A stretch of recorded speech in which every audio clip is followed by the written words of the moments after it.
ವಿಚಾರ ಸಾಗರವೆಂಬ ಗ್ರಂಥದ ಮೊದಲನೇ ತರಂಗದಲ್ಲಿ ಅನುಬಂಧ ಚತುಷ್ಟಯ ವರ್ಣನೆಯನ್ನು ಮಾಡ್ತಾ ಇದ್ದೆ. ಅನುಬಂಧ ಚತುಷ್ಟಯ ವರ್ಣನೆಯಲ್ಲಿ ಅಧಿಕಾರಿಯ ವರ್ಣನೆಯನ್ನ ಮಾಡ್ತಾ ಇದ್ದಾರೆ. ಮಲ ವಿಕ್ಷೇಪ ಜಾಕೇನ ಕಿಂತು ಏಕಜ್ಞಾ ವೈಚವ ಸಾಧನ ಸಹಿತ ನರಸೋ ಅಧಿಕೃತ ಮಹಿಮಾ ಅಂತ ತತ್ವಜ್ಞಾನದ ಅಧಿಕಾರಿಯ ವರ್ಣನೆಯನ್ನು ಮಾಡಿ ಆ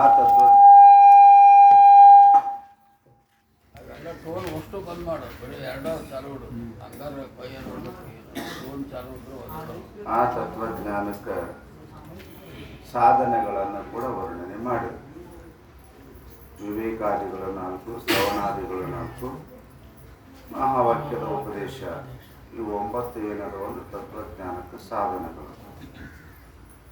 ಒಂದರ ಅಪೇಕ್ಷೆಯಿಂದ ಒಂದು ಬಹಿರಂಗ ಆಗ್ತದೆ, ಒಂದರ ಅಪೇಕ್ಷೆ ಒಂದು ಅಂತರಂಗ ಸಾಧನೆಗಳಾಗ್ತದೆ ಹೇಳಿ ಇಲ್ಲಿ ಸಿದ್ಧಾಂತಿಗಳು ಏನು ಹೇಳಿದ್ರು ಅಂದ್ರೆ, ಕೇವಲ ಮಹಾವಾಕ್ಯದ ಶ್ರೋತ್ರ ಸಂಬಂಧಿ ಮಹಾವಾಕ್ಯದಿಂದನೇ ಅಪರೋಕ್ಷ ಜ್ಞಾನವಾಗುತ್ತದೆ.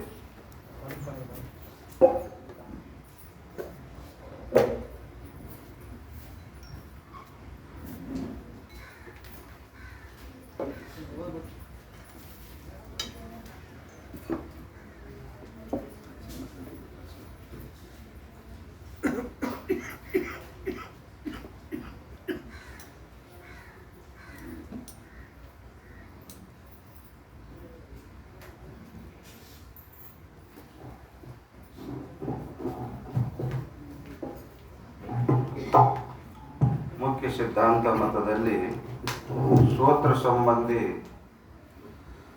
ಮಹಾವಾಕ್ಯನೇ ಅಪರೋಕ್ಷ ಜ್ಞಾನಕ್ಕೆ ಕಾರಣ ಆಗುತ್ತದೆ. ಇದು ಮುಖ್ಯ ಸಿದ್ಧಾಂತದಲ್ಲಿ ಅದರಲ್ಲಿನೇ ನಿನ್ನಿನ ದಿವಸ ಏಕದೇಶೀಯವಾದವನ್ನು ನಾವು ಚಿಂತನೆ ಮಾಡಿಕೊಂಡು ಬಂದ್ವಿ. ಏಕದೇಶೀಯರ ಅಭಿಪ್ರಾಯ ಏನು? ಏಕದೇಶಿಗಳು ಏನಂತ ಹೇಳ್ತಾರೆ? ಮುಖ್ಯ ಸಿದ್ಧಾಂತದಾಗ ಕೇವಲ ಮಹಾವಾಕ್ಯದಿಂದನೇ ಅಪರೋಕ್ಷ ಜ್ಞಾನವಾಗುತ್ತದೆ. ಇದು ಮುಖ್ಯ ಸಿದ್ಧಾಂತ. ಅದರೊಳಗನೆ ಸಾಧನದೊಳಗ ಜ್ಞಾನಕ್ಕೆ ವೇದಾಂತದ ಜ್ಞಾನಕ್ಕೆ ಸಾಧನದಲ್ಲಿ ಏಕದೇಶ ಅಂತ ವಿದ್ಯಾರಣ್ಯ ಸ್ವಾಮಿಗಳು ಅಂತ ಅವ್ರದ್ದೊಂದು ವಿಚಾರ ಬೇರೆ. ಅವ್ರೇನು ಹೇಳ್ತಾರೆ? ಶ್ರವಣ ಮನನ ನಿಧಿಧ್ಯಾಸನ ಸಹಿತ ಮಹಾವಾಕ್ಯದಿಂದನೇ ಅಪರೋಕ್ಷ ಜ್ಞಾನವಾಗುತ್ತದೆ. ಕೇವಲ ಮಹಾವಾಕ್ಯದಿಂದ ಪರೋಕ್ಷ ಜ್ಞಾನವೇ ಆಗುತ್ತದೆ. ಅವ್ರ ಸಿದ್ಧಾಂತ ಅವ್ರು ಹೇಳ್ತಾರೆ. ಅದಕ್ಕೆ ಏಕದೇಶ ಮುಖ್ಯ ಸಿದ್ಧಾಂತವ ಒಂದು ಭಾಗವನ್ನು ಸ್ವೀಕಾರ ಮಾಡಿ ತಮ್ಮದೇ ಆದಂಥ ಅಧಿಕ ಅರ್ಥವನ್ನು ಯಾರು ಪ್ರತಿಪಾದನೆ ಮಾಡ್ತಾರೆ ಅವರಿಗೆ ಏಕದೇಶಿ ಅಂತ ಕರೀತಾರೆ. ಇಲ್ಲಿ ಅಂತ ಏಕದೇಶಿಕಾರ ಯಾರನ್ನ ಪಂಚದಶಿ ಗ್ರಂಥಕಾರ ವಿದ್ಯಾರಣ್ಯ ಸ್ವಾಮಿಗಳು ಮಹಾವಾಕ್ಯ ಶ್ರವಣ ಮನನ ನಿಧಿಧ್ಯಾಸನ ಸಹಿತ ಮಹಾವಾಕ್ಯದಿಂದ ಅಪರೋಕ್ಷ ಜ್ಞಾನವಾಗುತ್ತದೆ ಅಂತ ಅವ್ರು ಹೇಳ್ಕೊಂಡು ಬಂದಿದ್ದಾರೆ. ಅವಾಗ ಮುಖ್ಯ ಸಿದ್ಧಾಂತಗಳು ನಿಮ್ಮ ಒಂದು ವೇಳೆ ಕೇವಲ ಮಹಾವಾಕ್ಯದಿಂದನೇ ಅಪರೋಕ್ಷ ಜ್ಞಾನವಾಗ್ತದಂದ್ರೆ ನಿಮ್ಮ ಮತದಲ್ಲಿ ಶ್ರವಣ ಮನನ ನಿಧ್ಯಾಸನಗಳು ವ್ಯರ್ಥವಾಗುತ್ತವೆ ಅಂತ ಹೇಳಿದ್ರು. ಅದಕ್ಕೆ ಅವರಂತರ ಇಲ್ಲ, ನಮ್ಮ ಮತದಲ್ಲಿ ವ್ಯರ್ಥ ಆಗುವುದಿಲ್ಲ. ಯಾಕಂದ್ರೆ ಕೇವಲ ಮುಖ್ಯ ಸಿದ್ಧಾಂತ ಹೇಳ್ತಾರೆ ಕೇವಲ ಮಹಾವಾಕ್ಯದಿಂದನೇ ಅಪರೋಕ್ಷ ಜ್ಞಾನವಾಗುತ್ತದೆ. ಆದ್ರೆ ನಾವು ಶ್ರವಣ ಮನನ ನಿಧ್ಯಾಸನಗಳನ್ನು ತಿರಸ್ಕಾರ ಮಾಡಿಲ್ಲ. ದೋಷಗಳ ನಿವೃತ್ತಿಯ ದ್ವಾರ ಅಂದ್ರೆ ಏನು ಪ್ರಮಾಣಗತ ಸಂಶಯ, ಪ್ರಮೇಯಗತ ಸಂಶಯ, ವಿಪರೀತ ಭಾವನಾ ದೋಷಗಳು ಬರ್ತಾವಲ್ಲ, ಆ ದೋಷಗಳ ನಿವೃತ್ತಿಗೆ ಅಷ್ಟೇ ಸಾಧನದವು ಯಾವ ಶ್ರವಣ ಮನನ ನಿಧಿಧ್ಯಾಸನಗಳು. ದೋಷಗಳು ಕಳೀತವೆ. ಅದಕ್ಕೆ ಅವರಂತಾರೆ ನಮ್ಮಲ್ಲಿ ವ್ಯರ್ಥ ಆಗೋದಿಲ್ಲ ಶ್ರವಣಾದಿಗಳು. ನಮ್ಮ ಮತದಾಗೂ ಕೂಡ ದೋಷ ನಿವೃತ್ತಿಗೆ ಶ್ರವಣಾದಿಗಳು ಬೇಕು ಅಂತ ನಾವು ಸ್ವೀಕಾರ ಮಾಡಿವೆ ಅಂತ ಈಗ ಮುಖ್ಯ ಸಿದ್ಧಾಂತಿಗಳು ಹೇಳಿದ್ರು. ಅದಕ್ಕೆ ಅವ್ರ ವಿದ್ಯಾರಣ್ಯ ಸ್ವಾಮಿಗಳಂತರ ಅಲ್ಲ, ಕೇವಲ ಮಹಾವಾಕ್ಯದ ಉಪದೇಶದಿಂದ ನಿಮ್ಗೆ ಅಹಂ ಬ್ರಹ್ಮಾಸ್ಮಿ ಜ್ಞಾನ ಅಪರೋಕ್ಷ ಆದ ಮ್ಯಾಗ ಮತ್ತೆ ಯಾಕೆ ನಿಮ್ಗೆ ಸಂಶಯ ವಿಪರೀತ ಭಾವನೆಗಳು ಬರ್ತವು? ನಿಮ್ಮ ಮತದ ಬರೋದೇ ಇಲ್ಲ. ಅಪರೋಕ್ಷ ಜ್ಞಾನ ಆಗ್ಯದ. ಅಪರೋಕ್ಷ ಜ್ಞಾನ ಆದ್ಮೇಲೆ ಸಂಶಯ ವಿಪರೀತ ಭಾವನೆಗಳು ಯಾಕೆ ಬರಕೋತಾವ? ಆದ್ದರಿಂದ ನಿಮ್ಮ ಮತದಲ್ಲಿ ಶ್ರವಣಾದಿಗಳು ವ್ಯರ್ಥವಾಗುತ್ತವೆ. ವಿದ್ಯಾರಣ್ಯ ಸ್ವಾಮಿ ನಿಮ್ಮ ಮತ ಶ್ರವಣಾದಿಗಳು ವ್ಯರ್ಥ ಆಗುತ್ತೆ. ದೋಷ ಬಂದರೆ ಶ್ರವಣಾದಿಗಳು ಸಂಭವ ನಿಮ್ಮ ಮತದೊಳಗೆ. ದೋಷ ಇರಲಿಲ್ಲ ಅಂದ್ರೆ ಶ್ರವಣಾದಿಗಳು ವ್ಯರ್ಥ ಆಗುತ್ತೆ. ಅದಕ್ಕೆ ಶ್ರವಣ ಮನನ ನಿಧಿಧ್ಯಾಸನ ಸಹಿತ ಮಹಾವಾಕ್ಯದಿಂದ ಅಪರೋಕ್ಷ ಜ್ಞಾನ ಆಗ್ತಂತ ಹೇಳ್ಬಿಡ್ರಿ. ಈ ಕಡೆ ಶ್ರವಣಾದಿಗಳನ್ನು ವ್ಯರ್ಥ ಆಗೋದಿಲ್ಲ, ಈ ಕಡೆ ಮಹಾವಾಕ್ಯನೂ ಬಿಟ್ಟು ಕೊಟ್ಟಂಗೆ ಆಗಲ್ಲ. ಮಹಾವಾಕ್ಯನೂ ಬಿಟ್ಟು ಕೊಡೋದಿಲ್ಲ, ಶ್ರವಣಾದಿಗಳನ್ನು ಬಿಟ್ಟು ಕೊಡೋದಿಲ್ಲ. ಇದು ಬಹಳ ಗ್ರಂಥಕಾರ ಅಭಿಪ್ರಾಯ ಅದ್ರಿ, ನಾನು ಒಬ್ಬತ್ತು ಹೇಳ್ತಂತಿಲ್ಲ. ಬಹಳ ಮಂದಿ ಮಹಾತ್ಮರು ಶ್ರವಣ ಮನನ ನಿಧ್ಯಾಸನ ಸಹಿತ ಮಹಾವಾಕ್ಯದಿಂದನೇ ಅಪರೋಕ್ಷ ಜ್ಞಾನವಾಗುತ್ತದೆ ಅಂತ ಹೇಳ್ಕೊಂಡು ಬಂದಿದ್ದಾರ ಅಂತ ವಿದ್ಯಾರಣ್ಯ ಸ್ವಾಮಿಗಳಾದಾಗ ಮುಖ್ಯ ಸಿದ್ಧಾಂತಿಗಳು ಹೇಳ್ತಾರೆ. ಭಾಳ ಮಂದಿ ಹೇಳ್ಯಾರಂತ ತಿಳ್ಕೊಂಡು ನಾ ಸ್ವೀಕಾರ ಮಾಡಂದ್ರೆ ಮಾಡುವುದಿಲ್ಲ.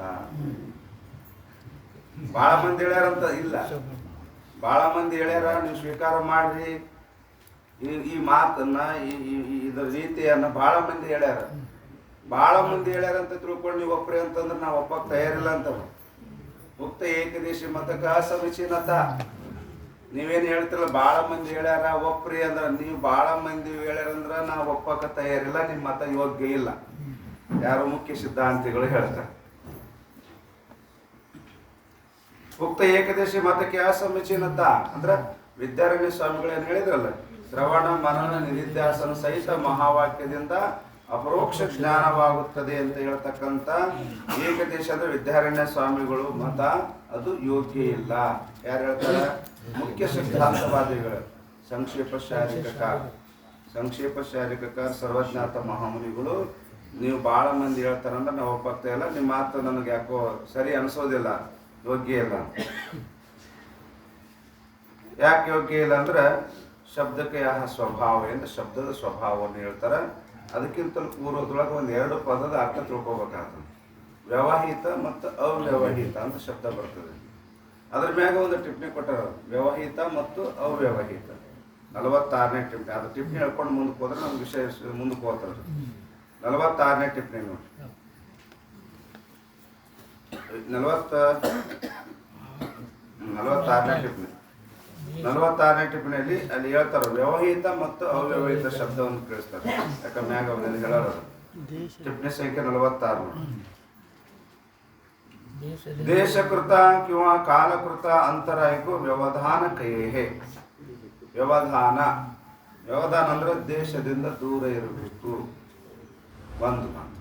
ವ್ಯವಧಾನ ಇಲ್ಲ ಕಾಲದಿಂದ ದೂರ ಇರಬೇಕು, ದೇಶದಿಂದ ದೂರ ಇರಬೇಕು, ಇಲ್ಲ ಕಾಲದಿಂದ ದೂರ ಇರಬೇಕು. ಅದಕ್ಕೆ ವ್ಯವಧಾನ ಅಂತ ವ್ಯವಧಾನ ಉಳ್ಳ ವಸ್ತುವಿಗೆ ಅದಕ್ಕೆ ವ್ಯವಧಾನವಾಲೆ ವಸ್ತುಕ್ಕೂ ವ್ಯವಹಿತ ಕೈಯೇ.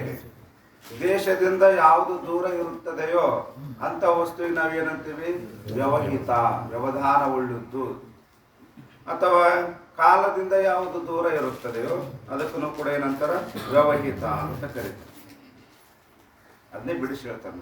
ಬನ್ನೇನಂತ जो वस्तु दूर देश विषय होवे सो देश से व्यवहित है.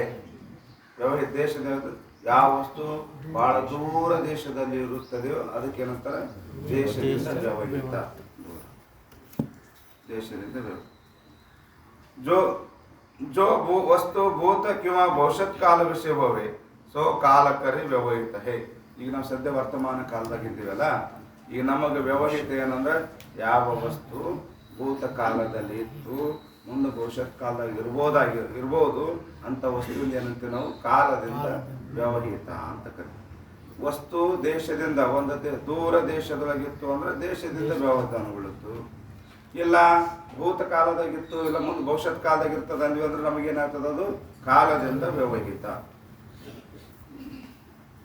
ವ್ಯವಹಿತದ ಹೇಳಿದ್ರಿ. ವ್ಯವಹಿತ ಅಂದ್ರೆ ದೇಶದಿಂದ ದೂರ ಇರಬೇಕು, ಇಲ್ಲ ಕಾಲದಿಂದ ದೂರ ಇರಬೇಕು ಅಂತ ವಸ್ತುವಿಗೆ ನಾವೇನಂತೀವಿ? ವ್ಯವಹಿತ ಅಂತ ಕರಿತೀವಿ. ವ್ಯವಹಿತತೆ ಭಿನ್ನ ಜೋ ಅಂತರಾಯ ಸೆ ರಹಿತ ವಸ್ತು ಸೋ ಅವ್ಯವಹಿತ ಕೈಯೇ. ಅವ್ಯವಹಿತ ಅಂದ್ರೇನು? ವ್ಯವಹಿತತೆ ಭಿನ್ನ. ವ್ಯವಹಿತ ಅಂದ್ರೇನು? ದೂರ ಇದ್ದದಕ್ಕೆ ವ್ಯವಹಿತ, ದೂರ ಇದ್ದದಕ್ಕೆ ವ್ಯವಹಿತ. ಅವ್ಯವಹಿತ ಅಂದ್ರೆ ಸಮೀಪ ಇದ್ದದಕ್ಕೆ ಅವ್ಯವಹಿತ. ಇಷ್ಟೇ, ಮತ್ತೇನಿಲ್ಲ, ಅದೇನು ದೊಡ್ಡದೇನು. ದೂರ ಇದ್ದದಕ್ಕೆ ವ್ಯವಹಿತ. ವ್ಯವಹಿತತೆ ಭಿನ್ನ ಅಂತರಾಯ ಸೆ ರಹಿತ. ವ್ಯವಹಿತತೆ ಭಿನ್ನ ಅಂದ್ರೆ ದೂರ ಇಲ್ಲ ಅಂದ್ರೆ ಸಮೀಪ ಅದ, ಅಂತರ ಇಲ್ಲ. ಈಗ ಮೊಬೈಲ್ ಏನದ, ಇದು ಮೊಬೈಲ್ ಅದಲ್ಲ, ಇದು ಏನಂದ್ರೆ ಇದು ನಮ್ಗೆ ಅವ್ಯವಹಿತ, ವ್ಯವಹಿತ ಇಲ್ಲ. ಈಗ ನನಗೆ ವ್ಯವಹಿತ ಅದ ಮೊಬೈಲ್, ವ್ಯವಹಿತ ಭಿನ್ನ ಅಂದ್ರೆ ಅವ್ಯವಹಿತ, ಅಂತರ ಇಲ್ಲ ಅಂತ ನನಗೆ ನನ್ನ ಕೈಯಾಗದ ಮ್ಯಾಗ ಅಂತರದ ಏನಿದು ಅಂತರ ಇಲ್ಲ. ಇದಕ್ಕೇನಂತಾರ ಅವ್ಯವಹಿತ ಅಂತ ಕರೀತಾರೆ. ಸೊ ಅವ್ಯವಹಿತ ಕೈ ಇಷ್ಟು ಗೊತ್ತಾಯ್ತಾರೆ. ವ್ಯವಹಿತ ಅವ್ಯವಹಿತ, ಅದು ದೇಶದಿಂದ ದೂರ ಇರಬೇಕು, ಇಲ್ಲ ಕಾಲದಿಂದ ದೂರ ಇರಬೇಕು ಅಂತ ವಸ್ತುವಿಗೆ ನಾವು ವ್ಯವಹಿತ ಅಂತ ಕರಿತೀವಿ. ಅವ್ಯವಹಿತ ಅಂತ ಕರಿತೀವಿ, ದೇಶದಿಂದ ದೂರ ಇರಬಾರ್ದು ಅಥವಾ ಕಾಲದಿಂದ ದೂರ ಇರಬಾರ್ದು ಅಂತ ವಸ್ತುವಿಗೆ ಏನಂತ ಅವ್ಯವಹಿತ ವಸ್ತು ಅಂತ ಕರಿತೀವಿ. ಈ ಮ್ಯಾಗ ಅಂಕ ಬರ್ರಿ.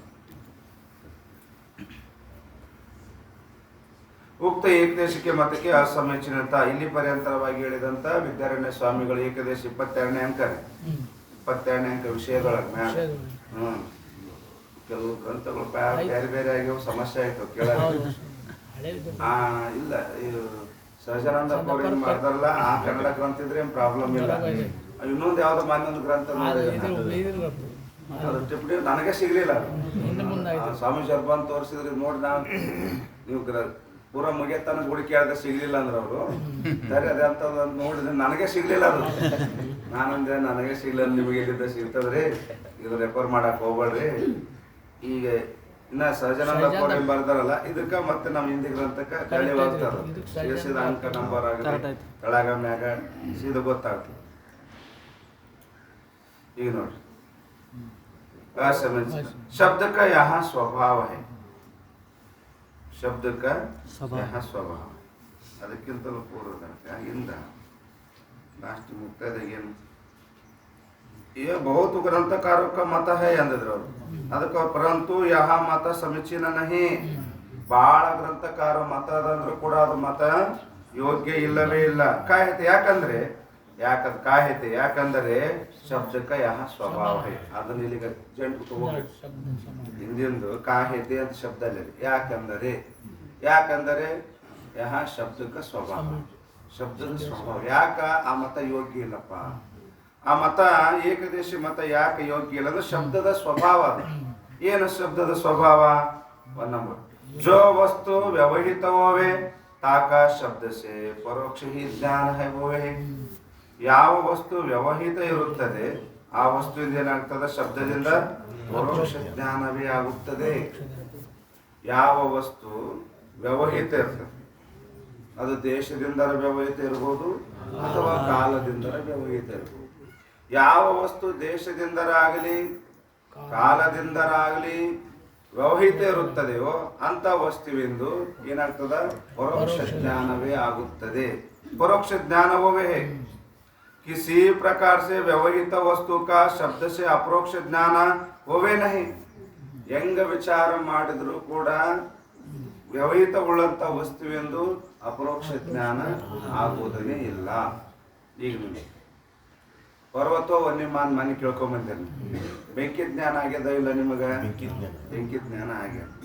ಆ ಬೆಂಕಿ ಜ್ಞಾನ ನಿಮಗ ಪ್ರತ್ಯಕ್ಷನೋ ಪರೋಕ್ಷನೋ? ಜ್ಞಾನ ಆಗ್ಯದ. ಬೆಂಕಿ ಜ್ಞಾನ. ಪರ್ವತೋ ವನ್ಯಮಾನ್, ಪರ್ವತದಲ್ಲಿ ಬೆಂಕಿ ಅದ ಅಂತ ಜ್ಞಾನ ಆಗ್ಯದಲ್ಲ, ಆ ಬೆಂಕಿಯ ಜ್ಞಾನ ಪರೋಕ್ಷನೋ ಅಪರೋಕ್ಷನೋ? ಯಾಕ ಅಪರೋಕ್ಷ?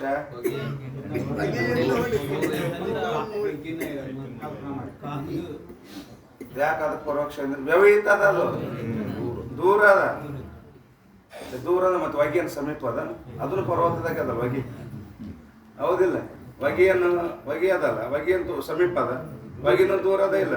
ಮತ್ತೆ ಅದರದ್ದು ಹೊಗೆದು ಪ್ರತ್ಯಕ್ಷ ದೂರ ಅದ. ಆದ್ರೂ ಕೂಡ ಇಂದ್ರಿಯಾರ್ಥ ಸನ್ನಿಕರ್ಷ ಜ್ಞಾನ ಪ್ರತ್ಯಕ್ಷ. ಇಂದ್ರಿಯದ್ದು ಹೊಗೆದು ಸಂಬಂಧ ಆಗ್ಯದ. ನಮ್ಮ ಕಣ್ಣಿಗೆ ಕಾಣಕತ್ತದಲ್ಲ ಹೊಗೆ ಕಣ್ಣಿಗೆ ಕಾಣಕತ್ತದ ಅಂತ ತಿಳ್ಕೊಂಡು ಹೊಗೆದು ಪ್ರತ್ಯಕ್ಷ ಜ್ಞಾನ. ಆ ಹೊಗೆ ಜ್ಞಾನದಿಂದ ನಮ್ಮ ಬೆಂಕಿ ಜ್ಞಾನ ಆಯ್ತು ನೋಡು. ಆ ಬೆಂಕಿನ ಅಲ್ಲೇ ಅದ, ಹೊಗೆ ಆ ಜಾಗದಾಗ ಅದ, ಬೆಂಕಿನ ಅದೇ ಜಾಗದಾಗ ಅದ. ಆದ್ರ ಬೆಂಕಿಯದು ಪರೋಕ್ಷ ಜ್ಞಾನ, ಹೊಗೆದು ಪ್ರತ್ಯಕ್ಷ. ಇಷ್ಟು ಎರಡು ದೂರ ಇದ್ರು ಕೂಡ ಯಾಕ ಬೆಂಕಿಯದು ಪರೋಕ್ಷ ಜ್ಞಾನ, ಅದರದ್ದು ಪ್ರತ್ಯಕ್ಷ ಜ್ಞಾನ ಅಂದ್ರ ಬೆಂಕಿ ಜ್ಞಾನ ಆಗ್ಬೇಕಾಗಿತ್ತು ಅಂದ್ರ ಅದು ಇನ್ನೊಂದ್ರ ಜ್ಞಾನದ ಅಪೇಕ್ಷೆ ಪಡಿತು, ಹೊಗೆ ಜ್ಞಾನದ ಅಪೇಕ್ಷೆ ಪಡಿತು. ಹೊಗೆ ಜ್ಞಾನ ಆಗ್ಲಾರ್ದನೆ ನಮಗೆ ಬೆಂಕಿ ಜ್ಞಾನ ಆಗ್ತಿತ್ತಾನೆ. ಅದಕ್ಕೆ ಅಂತಾರವ್ರು, ಯಾವ ಜ್ಞಾನದಲ್ಲಿ ಅನ್ಯದರ ಜ್ಞಾನದ ಅಪೇಕ್ಷೆ ಇರುತ್ತದೆಯೋ ಆ ಜ್ಞಾನ ಪರೋಕ್ಷನೇ ಇರುತ್ತದೆ. ಬೆಂಕಿ ಜ್ಞಾನ ಆಗುವಲ್ಲಿ ಅನ್ಯ ಜ್ಞಾನದ ಅಪೇಕ್ಷೆ ಅಂದ್ರೆ ಏನು? ಹೊಗೆಯ ಜ್ಞಾನದ ಅಪೇಕ್ಷೆ ಇತ್ತು. ಹೊಗೆಯ ಜ್ಞಾನ, ಅದಕ್ಕೆ ಅಂತಾರಲ್ಲ ಲಿಂಗಜನ್ಯ ಜ್ಞಾನಂ ಅನುಮಿತಿ. ಹೊಗೆಯ ಜ್ಞಾನದಿಂದ ಬೆಂಕಿಯ ಜ್ಞಾನ ಆಗ್ಯದಂತ ತಿಳ್ಕೊಂಡು ಎರಡು ಏಕ ಜಾಗದೊಳಗಿದ್ರೂ ಕೂಡ ಹೊಗೆ ಬೆಂಕಿ ಎರಡು ಒಂದೇ ಜಾಗದಾಗ ಅದೇ ಪರ್ವತದೊಳಗಿದ್ರೂ ಕೂಡ ಒಂದ್ರದ್ದು ಪ್ರತ್ಯಕ್ಷ ಜ್ಞಾನ ಇತ್ತು, ಒಂದ್ರದ್ದು ಪರೋಕ್ಷ ಜ್ಞಾನ ಇತ್ತು. ಈ ರೀತಿಯಿಂದ ಅವ್ರು ಇಲ್ಲಿ ಏನ್ ಹೇಳಕತ್ತಾರ, ಯಾವ ವಸ್ತು ದೂರ ಇರುತ್ತದೆಯೋ ಆ ವಸ್ತುವಿಂದು ಪರೋಕ್ಷ ಜ್ಞಾನನೇ ಆಗುತ್ತದೆ. ಯಾವ ವಿಚಾರ ಮಾಡಿದ್ರು ಕೂಡ ಅದ್ರದ್ದು ಅಪರೋಕ್ಷ ಜ್ಞಾನ ಆಗುವುದನೇ ಇಲ್ಲ. जैसे ಹೇಗೆಂದ್ರೆ ವ್ಯವಹಿತ स्वर्ग का और इंद्रादिक देवन का शास्त्र रूपी शब्द थे परोक्ष ही ज्ञान होवे है. ನೋಡಿ ಸ್ವರ್ಗದ ಹೇಳ್ತಾರೆ, ಸ್ವರ್ಗೋ ಕಾಮೋ ಯಜೇತನ್. ಯಾಗ ಮಾಡು, ಯಜ್ಞ ಮಾಡು, ಆ ಯಜ್ಞದಿಂದ ಉತ್ಪನ್ನವಾದಂಥ ಧರ್ಮದಿಂದ ನಿನಗೆ ಸ್ವರ್ಗ ಸಿಗುತ್ತದೆ. ಸ್ವರ್ಗ ನೋಡಿರೇನು? ಮತ್ತೆ ಇವು ಕರ್ಮದ ಪ್ರವೃತ್ತಿ ಆಗ್ತಾನ ಇಲ್ಲೋ? ಯಾಕ? ಸ್ವರ್ಗಕ್ಕೆ ಹೋಗ್ಬೇಕಂತ ಆಸೆ ಅದರಿಗೆ, ಸ್ವರ್ಗಕ್ಕೆ ಹೋಗ್ಬೇಕಂತ ಇಚ್ಛೆ ಮಾಡ್ಯಾನ, ಯಜ್ಞಾದಿ ಕರ್ಮದೊಳಗೆ ಪ್ರವೃತ್ತಿ ಆಗ್ತಾನ, ಸ್ವರ್ಗರ ನೋಡಿಲ್ಲ ಇವ್. ಆದ್ರೂ ಕೂಡ ಸ್ವರ್ಗದ ಅಂತ ಜ್ಞಾನನೇ ಇಲ್ಲ. ಅಲ್ಲಿ ಹೋಗ್ಬೇಕ ಅದಂತಂದ್ರೆ ಹೋಗ್ಬೇಕಂತ ಇಚ್ಛೆ ಬರ್ತದೆ, ಇಲ್ಲಾಂದ್ರೆ ಹೋಗ್ಬೇಕಂತ ಹೆಂಗ ಇಚ್ಛೆ ಬರ್ತದೆ. ಅಂದ್ಮ್ಯಾಗ ಸ್ವರ್ಗದ ಜ್ಞಾನ ಹೆಂಗಾಯ್ತು? ಶಾಸ್ತ್ರರೂಪ ಶಬ್ದದಿಂದ ನಮಗೆ ಸ್ವರ್ಗದ ಜ್ಞಾನ ಆಯ್ತು. ಸ್ವರ್ಗ ಜ್ಞಾನ ಅಂದ್ರೆ ಪರೋಕ್ಷ ಜ್ಞಾನ ಆಯ್ತು. ಆ ಸ್ವರ್ಗದ ಜ್ಞಾನ ಆಗ್ಬೇಕಾಗಿತ್ತಂದ್ರೆ ಅನ್ಯ ಜ್ಞಾನದ ಅಪೇಕ್ಷೆ ಪಡಿತು. ಯಾವ್ದೋ ಜ್ಞಾನದ ಅಪೇಕ್ಷದಲ್ಲಿ ಶಬ್ದ ಜ್ಞಾನ, ಪದಜ್ಞಾನದಿಂದ ಅರ್ಥದ ಜ್ಞಾನ. ಅದಕ್ಕೆ ಎರಡದು ಇಲ್ಲಿ, ಒಂದು ಪದದ ಆವರಣ ಭಂಗ ಆಗ್ಬೇಕು, ಆಮೇಲೆ ಅರ್ಥದ ಆವರಣ ಭಂಗ ಆಗ್ಬೇಕು. ಶಾಸ್ತ್ರ ಕಲಿಯಲ್ಲಿ ಎರಡು ಕೆಲಸ ಅದಾವ. ಮೊದಲು ಪದಗಳದ ಆವರಣ ಭಂಗ ಆಗ್ಬೇಕು, ಆಮ್ಯಾಗ ಅರ್ಥದ ಆವರಣ ಭಂಗ. ನಮ್ಗೆ ಸ್ವರ್ಗದ ಜ್ಞಾನ ಆಗ್ಬೇಕಾಯ್ತಂದ್ರೆ ಮೊದಲು ಶಬ್ದದ ಜ್ಞಾನ ಬೇಕು. ಶಬ್ದ ಜ್ಞಾನದಿಂದ ಸ್ವರ್ಗದ ಜ್ಞಾನ ಆಯ್ತು. ಅಂದ್ಮ್ಯಾಗ ಸ್ವರ್ಗ ಅದು ಪರೋಕ್ಷ ಜ್ಞಾನ ಆಯ್ತು. ಸ್ವರ್ಗದೊಳಗ ಒಬ್ಬ ಅಧಿಪತಿಯಾದಂಥ ಇಂದ್ರ ಇರ್ತಾನ, ಹೇಳ್ತದಿಲ್ಲ ಶಾಸ್ತ್ರಗಳು. ಇಂದ್ರ ಅದನ, ಇಂದ್ರ ಸಿಂಹಾಸನದಾಗ ಎಲ್ಲ ಇಂದ್ರ ದೇವ ಅದನ ಅಂದ್ರೆ ಎಲ್ಲಾ ದೇವಗಣಗಳಿಗೆ ಅವನೇ ಮುಖ್ಯ ಇದ್ದಾನ. ಐರಾವತ ಆನೆ ಅದ ಸ್ವರ್ಗದ, ಯಾರ್ದು? ಇಂದ್ರಂದು ಯಾವ್ದದ? ಐರಾವತ ಅನ್ನೋದು ಒಂದು ವಾಹನ ಅದ. ಇಂದ್ರದೇವೊಂದು ವಜ್ರಾಯುಧ ಅದ ಇಂದ್ರನ ಕೈಯಾಗ. ಹೇಳ್ತಾರೆ ಶಾಸ್ತ್ರ. ಹಿಂಗೆ ಹೇಳ್ದಂಗೆಲ್ಲ ಜ್ಞಾನ ಆಗ್ತದ ಇಲ್ಲ? ಆಗ್ತದ. ಇಂದ್ರಂದು ಜ್ಞಾನ ಆಗ್ತದ, ಇಂದ್ರಂದು ವಾಹನದ ಜ್ಞಾನ ಆಗ್ತದ, ಇಂದ್ರಂದು ಸಿಂಹಾಸನದ ಜ್ಞಾನ ಆಗ್ತದ, ಇಂದ್ರ ಕೈಯಲ್ಲಿರ್ತಕ್ಕಂಥ ವಜ್ರಾಯುಧದೂ ಕೂಡ ಜ್ಞಾನ ಆಗ್ತದ. ಎದರಿಂದ ಜ್ಞಾನ ಆಗ್ತದ? ಜ್ಞಾನ ಆಗ್ತದ. ಆದ್ರಿಂದ ಅದು ಸಮೀಪದ ಏನೋ ಸ್ವರ್ಗ, ಇಂದ್ರ ಸಮೀಪದನೇನು ಇಲ್ಲ, ದೂರ ಅದನಲ್ಲ. ಅದಕ್ಕ ದೂರ ಇರತಕ್ಕಂಥ ಸ್ವರ್ಗದ ಅಧಿಪತಿಯಾದಂಥ ಇಂದ್ರದೇವಂದು ನಮಗೆ ಶಬ್ದದಿಂದ ಏನಾಗ್ತದ? ಪರೋಕ್ಷ ಜ್ಞಾನವೇ ಆಗುತ್ತದೆ. ನಮಗೊಂದಿಟ್ಟು ಅಪರೋಕ್ಷ ಮಾಡಿಕೊಡ್ರಿ ಅಂದ್ರೆ ಅಪರೋಕ್ಷ ಮಾಡಿಕೊಡ್ರಿ ಅಲ್ರಿ. ಸೃಷ್ಟಿಗಿಂತಲೂ ಪೂರ್ವದೊಳಗೆ, ಸೃಷ್ಟಿ ಆಗಿದ್ದೇ ಇಲ್ಲ, ಸೃಷ್ಟಿಗಿಂತಲೂ ಪೂರ್ವದೊಳಗಿದ್ದಂತ ಬ್ರಹ್ಮನ ಅಪರೋಕ್ಷ ಜ್ಞಾನ ಮಾಡಿಕೊಡ್ತೀರಂತ, ಸೃಷ್ಟಿಯೊಳಗೆ ಬರ್ತಕ್ಕಂಥ ಸ್ವರ್ಗದ ಅಪರೋಕ್ಷ ಜ್ಞಾನ ಮಾಡಿಕೊಡ್ರಂದ್ರ ಭಾಷೆ ಗೊತ್ತ. ಸೃಷ್ಟಿಗಿಂತಲೂ ಪೂರ್ವದಲ್ಲಿರ್ತಕ್ಕಂಥ ಸಜಾತಿಯ ವಿಜಾತಿಯ ಸ್ವಗತ ಭೇದ ರಹಿತವಾದಂತ ಆ ಬ್ರಹ್ಮನ ಜ್ಞಾನ ಮಾಡಿಕೊಡ್ತೀರಂತ. ಸೃಷ್ಟಿ ಒಳಗೇನೆ ಬರ್ತದಲ್ಲ ಸ್ವರ್ಗಾದಿಗಳು, ಇವೆಲ್ಲ ಸೃಷ್ಟಿ ಒಳಗೆ ಬರ್ತದ. ಮತ್ತೆ ಆ ಬ್ರಹ್ಮನ ಜ್ಞಾನ ಅದು ಮತ್ತೆ ನಿರ್ಗುಣ ನಿರಾಕಾರವಾದಂತ ಬ್ರಹ್ಮನ ಜ್ಞಾನ ಮಾಡಿಕೊಡ್ತೀರಂತ. ಇದರ ನಿರ್ಗುಣ ನಿರಾಕಾರ ಅಲ್ಲ, ಇಂದ್ರಿಯ ನಿರ್ಗುಣ ನಿರಾಕಾರ, ಇಂದ್ರ ಸಗುಣ ಸಾಕಾರ ಅದನ. ಸಗುಣ ಸಾಕಾರ ದೇವರ ಇಂದ್ರನ ಸ್ವಲ್ಪ ನಮಗ ಅಪರೋಕ್ಷ ಜ್ಞಾನ ಮಾಡ್ಕೊಡ್ರಿ, ಪ್ರತ್ಯಕ್ಷ ಜ್ಞಾನ ಮಾಡ್ಕೊಡ್ರಿ ಅಂದ್ರೆ ಆಗ್ತದೇನೋ? ಯಾಕಾಗಲ್ಲ? ಇಂದ್ರ ಸಗುಣ ಅದನಲ್ವ, ಸಗುಣ ಅದನ, ಸಾಕಾರ ಅದನ. ಸಗುಣ ಸಾಕಾರವಾದಂತ ಇಂದ್ರ ದೇವನ ನಾವು ಪ್ರತ್ಯಕ್ಷ ಜ್ಞಾನ ಮಾಡ್ಕೊಡ್ರಿ ಅಂತಂದ್ರೆ ಆಗುವುದಿಲ್ಲ. ಯಾಕಾಗುವುದಿಲ್ಲ? ದೂರದನ ಬ್ರಹ್ಮ ಸರ್ವಾಂತರ್ಯಾಮಿ ಇದ್ದಾನೆ. ಬ್ರಹ್ಮನ ಜ್ಞಾನ ಮಾಡಿಕೊಡ್ಬೋದು, ಅಪರೋಕ್ಷ ಜ್ಞಾನ ಮಾಡಿಕೊಡೋದು ಸರಳ ಅದ. ಬ್ರಹ್ಮಂದು ಅಪರೋಕ್ಷ ಜ್ಞಾನ ಮಾಡಿಕೊಡೋದು ಸರಳ ಅದ. ಆದ್ರೆ ಇಂದ್ರನ ಅಪರೋಕ್ಷ ಜ್ಞಾನ ಮಾಡ್ಕೊಡಕ್ ಆಗದೇ ಇಲ್ಲ. ಸರಳ ಅಲ್ಲ, ಆಗೋದೇ ಇಲ್ಲ, ಬರುವುದೇ ಇಲ್ಲ. ಯಾಕ ಹೇಳ್ತಾರ? ದೂರ. ಯಾವುದು ನಮಗೆ ದೂರ ಇರುತ್ತದೆಯೋ, ಕಾಲದಿಂದರಾಗಲಿ ದೇಶದಿಂದರಾಗಲಿ ದೂರ ಇದ್ದಂತ ವಸ್ತುವಿಂದು ಹೆಂಗ್ ವಿಚಾರ ಮಾಡಿದ್ರು ಅಪರೋಕ್ಷ ಜ್ಞಾನ ಮಾಡಿಕೊಡಕ್ ಸಾಧ್ಯನೇ ಇಲ್ಲ, ಪ್ರತ್ಯಕ್ಷ ಮಾಡ್ಕೊಳಕ್ ಬರುವುದನ್ನೇ ಇಲ್ಲ. ತಿಳ್ತೀವಿ. ಯಾವ ವಸ್ತುವಿನ ಸಮೀಪ ಇರ್ತದ, ಯಾವ ವಸ್ತು ಸಮೀಪ ಇರ್ತದ ಆ ವಸ್ತುವಿಂದ ನಾವು ಪರೋಕ್ಷ ಜ್ಞಾನ ಮಾಡ್ಕೋಬಹುದು, ಅಪರೋಕ್ಷ ಜ್ಞಾನ ಮಾಡ್ಕೋಬಹುದು. ಅದಕ್ಕೆ ಹೇಳಕತ್ತ. ಈಗ ಒಂದು ಮುಗಿತ್ ನೋಡಿ. ಏನು? ಯಾವ ವಸ್ತು ದೂರ ಇರುತ್ತದೆ ಆ ವಸ್ತುವಿಂದು ಪರೋಕ್ಷ ಜ್ಞಾನವೇ ಆಗುತ್ತದೆ, ಅಪರೋಕ್ಷ ಜ್ಞಾನ ಆಗುವುದಿಲ್ಲ. ಇದು ಇಷ್ಟೇ ಇದೆ. ಈಗ ಎರಡನೇ जो वस्तु अव्यवहित होवे ताका शब्द से अपरोक्ष ज्ञान और परोक्ष ज्ञान दोनों होवे. ಯಾವ ವಸ್ತು ಸಮೀಪ ಇರುತ್ತೆ, ಯಾವ ವಸ್ತು ಸಮೀಪದ ಅವ್ಯವಹಿತ ಹೋವೆ. ಅವ್ಯವಹಿತ ಯಾವ ವಸ್ತು ಅತಿ ಸಮೀಪವಾಗಿರುತ್ತದೆ ಆ ವಸ್ತುವಿಂದು ನಾವು ಪರೋಕ್ಷ ಜ್ಞಾನನು ಮಾಡ್ಕೊಳ್ಬಹುದು ಅಥವಾ ಅಪರೋಕ್ಷ ಜ್ಞಾನನು ಮಾಡ್ಕೊಳಕ್ ಬರ್ತದೆ. ಸಮೀಪ ಇದ್ದ ವಸ್ತುವಿನ ಪರೋಕ್ಷ ಜ್ಞಾನ ಮಾಡ್ಕೊಳಕ್ಕೂ ಬರ್ತದ, ಅಪರೋಕ್ಷ ಜ್ಞಾನ ಮಾಡ್ಕೊಳಕ ಬರ್ತದ.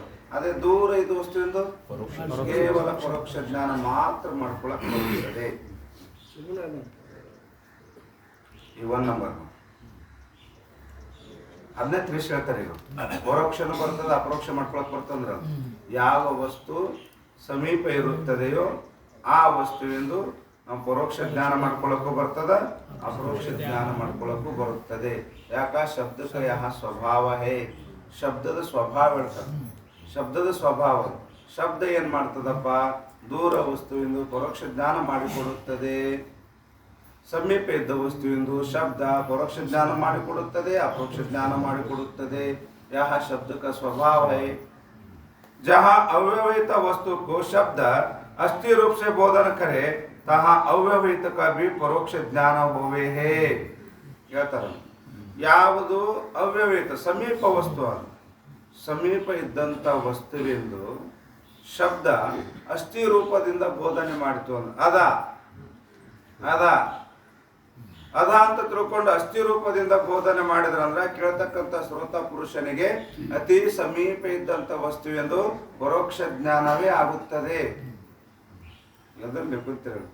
ಈಗ ನನಗೆ ನೋಡ್ರಿ, ನಾನೊಂದು ಪೆನ್ ಅದ ಅಂದೆ, ನಿಮ್ಮಲ್ಲಿ ಪೆನ್ ಅದ ಅಂದೆ, ನಿಮಗೆ ಪೆನ್ ಅದ ಅಂತ ಜ್ಞಾನ ಆಯ್ತಿಲ್ಲ?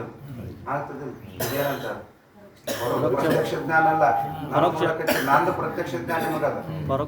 ಈಗ ನಂದು ಪ್ರತ್ಯಕ್ಷ ಜ್ಞಾನ ನಿಮಗದ, ನಿಮ್ ಪೆನ್ನಿಂದು ನಿಮಗೆ ಪರೋಕ್ಷ ಜ್ಞಾನ ಶಬ್ದದಿಂದ. ಯಾಕಂದ್ರೆ ಪೆನ್ ಅದಾರಿ ನಿಮ್ಮಲ್ಲಿ ಅಂದೆ, ಪೆನ್ ಅದಾರ ಅಂದ ತಕ್ಷಣ ನೀವೇನು ಐತೆ ಇರ್ಬೋದು, ಕಿಶದಾಗ ಇಟ್ಕೊಂಬಂದಿರ್ಬೋದು ಅಂತ. ಸಮೀಪನೇ, ಅತ್ಯಂತ ಸಮೀಪ ಅದ, ಕಿಶದಾಗೆ ಅದ. ಕಿಶದಾಗ ಇರ್ತಂತ ಪೆನ್ನಿಂದು ಅದ ಅಸ್ಥಿ ರೂಪದಿಂದ ಬೋಧನೆ ಮಾಡ್ತದ ಶಬ್ದ ಅದ, ಪೆನ್ ಅದ ಅದ ಅಂದ ತಕ್ಷಣ ಪೆನ್ನಿಂದು ಪರೋಕ್ಷ ಜ್ಞಾನ ಆಗ್ತದ, ಪ್ರತ್ಯಕ್ಷ ಜ್ಞಾನ ಆಗಲ್ಲ. ಆಗಂಗಿಲ್ಲ. ಅವಾಗ ಏನಂತ ನೀವು ಎಲ್ಲಿ ಅದಾರಿ ಅಂದ್ರೆ ಕಿಶದಾಗದ ಅಂತ ಹೇಳಿದೆ. ಎಲ್ಲಿ ಅದಾರಿ ಪೆನ್ ಅಂದ್ರೆ ಕಿಶದಾಗದ, ಇಲ್ಲೇ ಅದನ್ರಿ ನಾನು ಹಿಡ್ಕೊಂಡು ಇಲ್ಲೇ ಅದನ್ರಿ. ಏನಾಯ್ತು ಅವಾಗ? ಪ್ರತ್ಯಕ್ಷ ಜ್ಞಾನ. ನೋಡಿ, ಶಬ್ದದೊಳಗೆ ಆ ತಾಕತ್ತು. ಅತ್ಯಂತ ಸಮೀಪ ಇದ್ದಂತ ವಸ್ತುವಿಂದು ಪರೋಕ್ಷ ಜ್ಞಾನ ಮಾಡ್ಕೊಡ್ತಕ್ಕಂಥ ಸಾಮರ್ಥ್ಯದೊಳಗ ಅಪರೋಕ್ಷ ಜ್ಞಾನ ಮಾಡ್ಕೊಳ್ತಕ್ಕಂಥ ಸಾಮರ್ಥ್ಯನೂ ಅದ. ಅದಕ್ಕೆ ಅವ್ರು ಹೇಳಕತ್ತಾರೆ, ಮೊದಲು ಪರೋಕ್ಷ ಜ್ಞಾನದ ಬಗ್ಗೆ ಹೇಳಕತ್ತಾರೆ ನೋಡಿ. ಅವ್ಯವಹಿತ वस्तु को शब्द अस्थि रूप से बोधन करे तहाँ ಅವ್ಯವಹಿತ को भी ಪರೋಕ್ಷ ಜ್ಞಾನವೇ. ಅತ್ಯಂತ ಸಮೀಪ ವಸ್ತು ಇದ್ರೂ ಕೂಡ ಪರೋಕ್ಷ ಜ್ಞಾನವೇ ಆಗುತ್ತದೆ. ಜೈसे ಉದಾಹರಣೆ ಕೊಡ್ತಾರೆ ಅವರು. दशम पुरुष है, इस रीति से अस्थि रूप से बोधन किया जो ಅವ್ಯವಹಿತ दशम ताका शब्द से ಪರೋಕ್ಷ ही ಜ್ಞಾನ हुआ है. ಹೇಳಿದ್ರು ಒಂದು ಉದಾಹರಣೆ ತಮಗೆಲ್ಲರೂ ಗೊತ್ತಾಗ ಟಿಪ್ಪಣಿಗೂ ಹೇಳ್ತಾರ. ದಶಮ ಪುರುಷ 10 ಮಂದಿ ಕೂಡಿ ಗೆಳೆಯರು ನದಿ ದಾಟ್ಕೊಂತ ಹೋಗಿದ್ರು. 10 ಮಂದಿ ಇದ್ರು. ಅವ್ರು ದಾಟಿದ ತಕ್ಷಣನೇ ಅಂತೂ 10 ಮಂದಿ ಹೋಗಿವಂತ ಮೊದಲೇ ಗಣನೆ ಇತ್ತು. ಹೊಳಿ ದಾಟಿದ್ರು, ಈ ಸಾಡಿ ದಾಟಿದ್ರು. ದಾಟಿದ ತಕ್ಷಣನೇ ಮತ್ತೆ ನೋಡಮ್ಮ ಎಲ್ಲರೂ ಬಂದಿವಿ ಇಲ್ಲಿ ನೋಡ್ಕೊಂಡು ಅಂತ ತಿಳ್ಕೊಂಡು ಅನ್ಸಕತ್ತಿದ್ದ ಒಬ್ಬ ಮುಖ್ಯ ಪುರುಷ ಅದ್ರೊಳಗಿದ್ದ 1 2 3 4 ಅದು 9 ಅದು ಮುಂದಿದ್ದು ಮುಂದೆ ನಿಂದ್ರೆ ಸಾಲಂದ ಸಾಲಕ್ಕೆ ಶಾಣೆ ಅವನು ಶಾಣೆ ಸಾಲಕ್ಕೆ ನಿಂತು 1 2 3 4 5 6 7 8 9 ಇನ್ನೊಬ್ಬ 10 ಮಂದಿ ಬಂದಿವಲ್ಲ ಅಂದವ. ಯಾರು ಎಣಸ ತಾನೇ ಅದನ್ನ ಕರೆ ಎಣಸ ತಾನೇ ಅದನ್ನ ನಾವು ಎಷ್ಟು ಮಂದಿ ಬಂದೀವಿ? 10 ಮಂದಿ. ಇಲ್ಲಿ ಎದುರು ಎಷ್ಟು ಮಂದಿ ನಿಂತಾರ? 9 ಮಂದಿ. 10ನೇದವ ಕಳ್ದಾನ ಅಂದವ. 10ನೇದವ ಕಳ್ದಾನ ಉಳಾಡಕತ್ತಿದ್ರು. ಅವ ಇನ್ನೊಬ್ಬ ಬಂದ ಬಾಯಿ ನಿನ್ಗೆ ಗೊತ್ತಾಗಲ್ಲ ಅಂತದ್ದು. ಅವ ಇಲ್ಲಿಂದ ಸಾಲಿಗೆ ಅಂತ ಕೂಡ ಅವ ಬಂದು ಇಲ್ಲಿ ನಿಂತ್ಕೊಂಡ. ಎದ್ರ ನಿಂತ್ಕೊಂಡು 1 2 3 4 ಎಷ್ಟಾಗ್ತಾವ್ರಿ? 9 ಅದು. ಅವನ ಈಗ ಎಷ್ಟು ಮಂದಿ ಹೋಗ್ಯಾರಿ? 10 ಮಂದಿ 10 ಸಲ ಎಣಿಸಿದ್ರ ಅದ. ಇಲ್ಲಿ ಎದ್ರ ಬರ್ಬೇಕು, ಅವ್ರು ಓಸ್ರು ಸಾಲಿಂದ ಇರ್ಬೇಕು, ಇವು ಎದ್ರ ಬರ್ಬೇಕು, ಓಸ್ರಿಗೆ ಎದ್ರ ಹಿಂಗೆ ಎಣಿಸ್ಬೇಕು. 9 ಆಗವಲ್ಲ, ಮುಂದೆ ಎದ್ರಿರ್ತಾರೆ ಎಷ್ಟು ಮಂದಿ ಇರ್ತಾರೆ? 9 ಮಂದಿ ಆಗ. ಯಪ್ಪೋ ಮತ್ತೆ ಯಾರು ಕಳೆದ್ರು? ಈಗ 10 ಮಂದಿ ಬಂದು ಯಾರು ಕಳೆದ್ರು? ಅಲ್ಲಿ ಮನ್ಯಾಗ ಅವ್ರ ಮನ್ಯಾಗ ಹೋಗಿ ಕೇಳಿದ್ರು ಅಂದ್ರೆ ಏನಂತ ಹೇಳ್ಬೇಕು? ಹಂಗೆ ಹೆಂಗ ತೂಕ ಕೊಡಕೈತೆ ಅಲ್ಲಿ ಒಬ್ಬ ವ್ಯಕ್ತಿ ಇವ ಸಾಲಿಂದ್ರದು, ಒಬ್ಬ ಹೋಗೋದು, ಮತ್ತೆ ಒಬ್ಬ ಎಣಸೋದು, ಮತ್ತೆ ಹೋಗಿ ಅಲ್ಲಿಂದ್ರ ಮತ್ತೆ ಒಬ್ಬ ಬರೋದು. ಈಗ 10 ಮಂದಿ ಇದ್ರಲ್ರಿ ಅವ್ರು. ಎಣಸತ್ಲೇನೆ ಅವಾಗ ವಿಚಾರ ಮಾಡವ ಏನು ಮಾಡಕೈತ ನೋಡಂತ ತಿಳ್ಕೊಂಡು ಒಬ್ಬ ಯಥಾರ್ಥ ಹೋಗ್ತಾ ಪುರುಷ ಬಂದ ಏನು ಮಾಡಕಂದ್ರೆ ಇಲ್ರಿ ನಾವು ಬರೋವಾಗ 10 ಮಂದಿ ಬಂದಿದ್ವಿ 10 ಮಂದಿ ಬಂದಿದ್ವಿ ಆದ್ರೆ 9 ಮಂದಿ ಒಬ್ಬ ಹೋಗ್ಬಿಟ್ಟ ನೀರಾಗ ಹರ್ಕೊಂಡು ಏನು ಮಾಡೋಕೆ ವಿಚಾರ ಅವಂದ ಇವ್ರು 9 ಮಂದಿ 9 ಮಂದಿ ಏನು ಎಣಿಸ್ತಾರೆ ಎಣಸ್ರಿ ಅಂದ ಎಣಸ್ತಾರೆ 1 2 3 4 5 6 ಎಣಿಸಿದ್ರು 9 ಅದ ನೋಡ್ರಿ ಅಂದ. ಅವ್ನಿಗೆ ಗೊತ್ತಾಯ್ತು ಏನು ಮಾಡಲ್ಲ ಎಲ್ಲರೂ ಎದುರಿದ್ದಾರನೇ ಎಣಸಕತ್ತೆ ಅಂತ ಎದುರಿದ್ದಾರನೇ ಎಣಸಕ ತನ್ನೇ ಬಿಟ್ಟು ಎಣಸಕತ್ತಲ್ಲ ಅಂತ ತಿಳ್ಕೊಂಡು ಅವಾಗ ಅವ್ರು ಹೇಳಿದ್ರು ಏನು ಸರ್ವಸ್ಮಾನ ಒಂದು ನೀ ಬಗ್ಗ ಎಣಸಿದ್ರು 9 ಅಲ್ಲ ಬಾಗ ಮ್ಯಾ ದುಬ್ಬದ ಮ್ಯಾಗ ಒಂದು ಎಟ್ಟು ಕೊಟ್ಟು ಅತ್ಯದ ಇವನೇ ನೋಡತ್ ಮೊದಲೇನಂದ ನೀವೇನು ಚಿಂತೆ ಮಾಡಕ್ ಹೋಗ್ಬೇಡಪ್ಪ 15 ದಶಮ ಪುರುಷ ಹೇ ಅದೇ ನೀವು ಚಿಂತೆ ಮಾಡಕ್ ಹೋಗ್ಬೇಡ್ರಿ 15 ಅದಾನ ಅದಾನ ತಕ್ಷಣ ಯಾರಿಗೆ ಹೇಳಿದವ ಎಣ್ಸಕತ್ತಿ ನೋಡ್ರಿ ನಿಂತ್ಕೊಂಡು ಎಣ್ಸಕತ್ತಿದ್ದಲ್ಲ ಎಣ್ಸಕತ್ತಿ ಅವನಿಗೆ ಹೇಳಿದ ಏನು ಚಿಂತೆ ಮಾಡಕ್ ಹೋಗ್ಬೇಡಪ್ಪ ದುಃಖ ಪಡಕ್ ಹೋಗ್ಬೇಡ 15 ಒಬ್ಬ अदन तक्षण नीनायितु दशम पुरुष है इस रीति से अस्थि रूप से बोधन किया जो अव्यवहित दशम ಅವನೇ ಅದನ್ನ ದಶಮ ಅವ್ಯವಿತಲ್ಲ ಅವನೇ ಯಾವ 9 ಮಂದಿ ಎಣಿಸನಲ್ಲ ಅವನೇ ಅಷ್ಟು 15 ಅವನಿಗೆ ಉಪದೇಶ ಮಾಡಕತ್ತನ ದಶಮ ಹೇ ತಾಕ ಶಬ್ದ से ಪರೋಕ್ಷ ही ज्ञान हुआ है ಅವಾಗ ಅವನಿಗೆ ಏನಾಯ್ತು ದಶಮನಿಗೆ ತಂದು ತನಗ ಪರೋಕ್ಷ ಜ್ಞಾನ ಆಯ್ತು ತಂದೆ ದಶಮ ಇದ್ದಾನ ಅಂದ ತಕ್ಷಣ ವಕ್ತ ಪುರುಷ ಹೇಳಿದ ತಕ್ಷಣನೇ ದಶಮ ಇದ್ದಾನ ಅಂತಂದು ದಶಮ ಪುರುಷನಿಗೆ ತಂದೆ ಅವನಿಗೇನಾಯ್ತು ಪರೋಕ್ಷ ಜ್ಞಾನ ಆಯ್ತು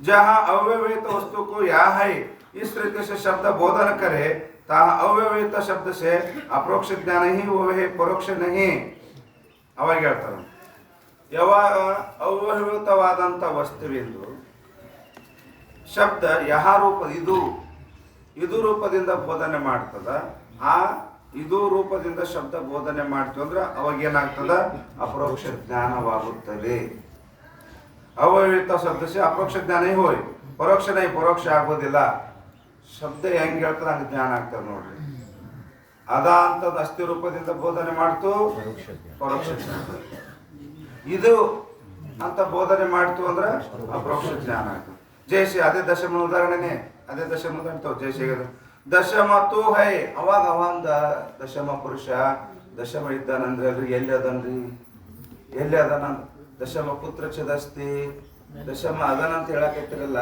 ದಶಮ ಎಲ್ಲಿ ಅದನ ಅವ್ ನೋಡತ್ತ ನಮ್ ಸಮಾಧಾನ ಇಲ್ಲ ಅಂತ ನಾವು ನಮಗೂ ಸಮಾಧಾನ ಅದ ಏನ್ರಿ ಯಾಕ ದಶಮನ ಕಳ್ಕೊಂಡಿ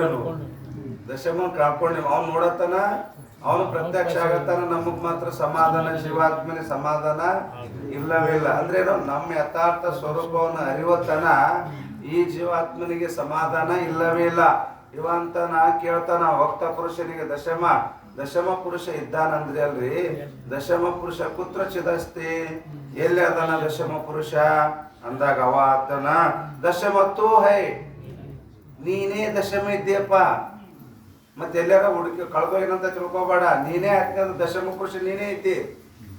दशम तो है। इस रीति से शब्द ने बोधन किया जो दशम ताका अपरोक्ष ज्ञान ही हुआ है.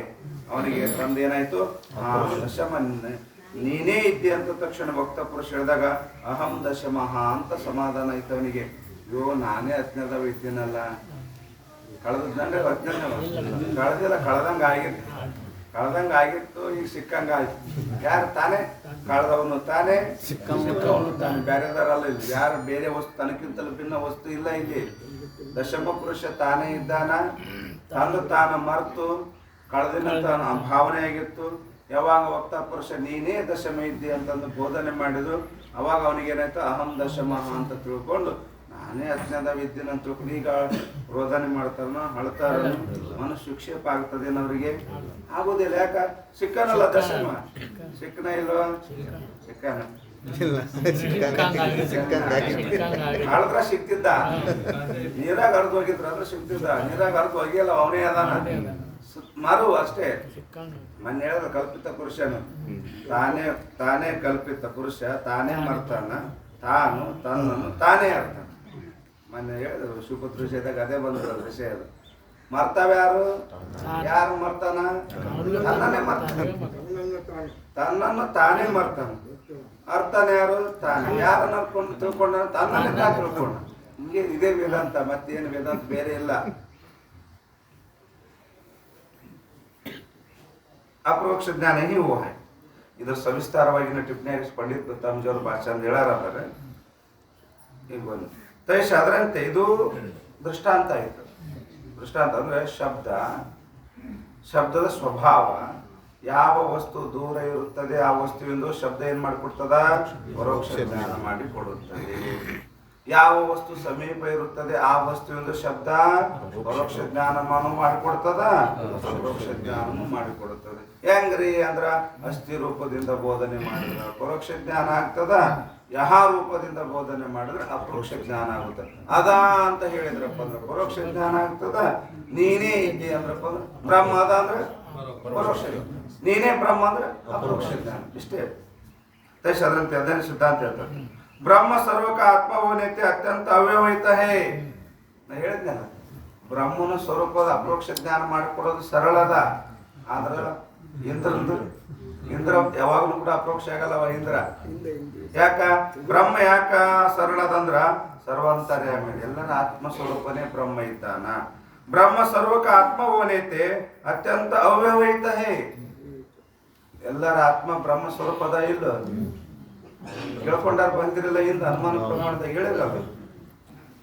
ಅದೇ ಸಚ್ಚಿದಾನಂದ ರೂಪ ಓನೈತೆ, ನಾ ಬ್ರಹ್ಮ ಸ್ವರೂಪನೇ ಇದ್ದೀನಿ. ಯಾಕ? ಸಚ್ಚಿದಾನಂದ ರೂಪ ಇರೋದ್ರಿಂದ ಹೆಂಗ ಈಶ್ವರನಂತೆ ಹೇಳ್ಯಾರ ಇಂದವರು. ತಾಕೋ ಆ ಅವಾಂತರ ವಾಕ್ಯ ಅಸ್ಥಿ ರೂಪಸೆ ಬೋಧನ ಕರೆ ಹೇ. ಆ ಬ್ರಹ್ಮನನ್ನ, ಎಲ್ಲರ ಆತ್ಮ ಸ್ವರೂಪವಾದಂತ ಬ್ರಹ್ಮ ತತ್ವವನ್ನ ಈ ಶಬ್ದ ಅವಾಂತರ ವೇದಾಂತ ವಾಕ್ಯ ಅವಾಂತರ ವಾಕ್ಯದಿಂದ ಬೋಧನೆ ಆಯಿತು ಅಂದ್ರ ಬೋಧನ ಕರೆ ಹೇ.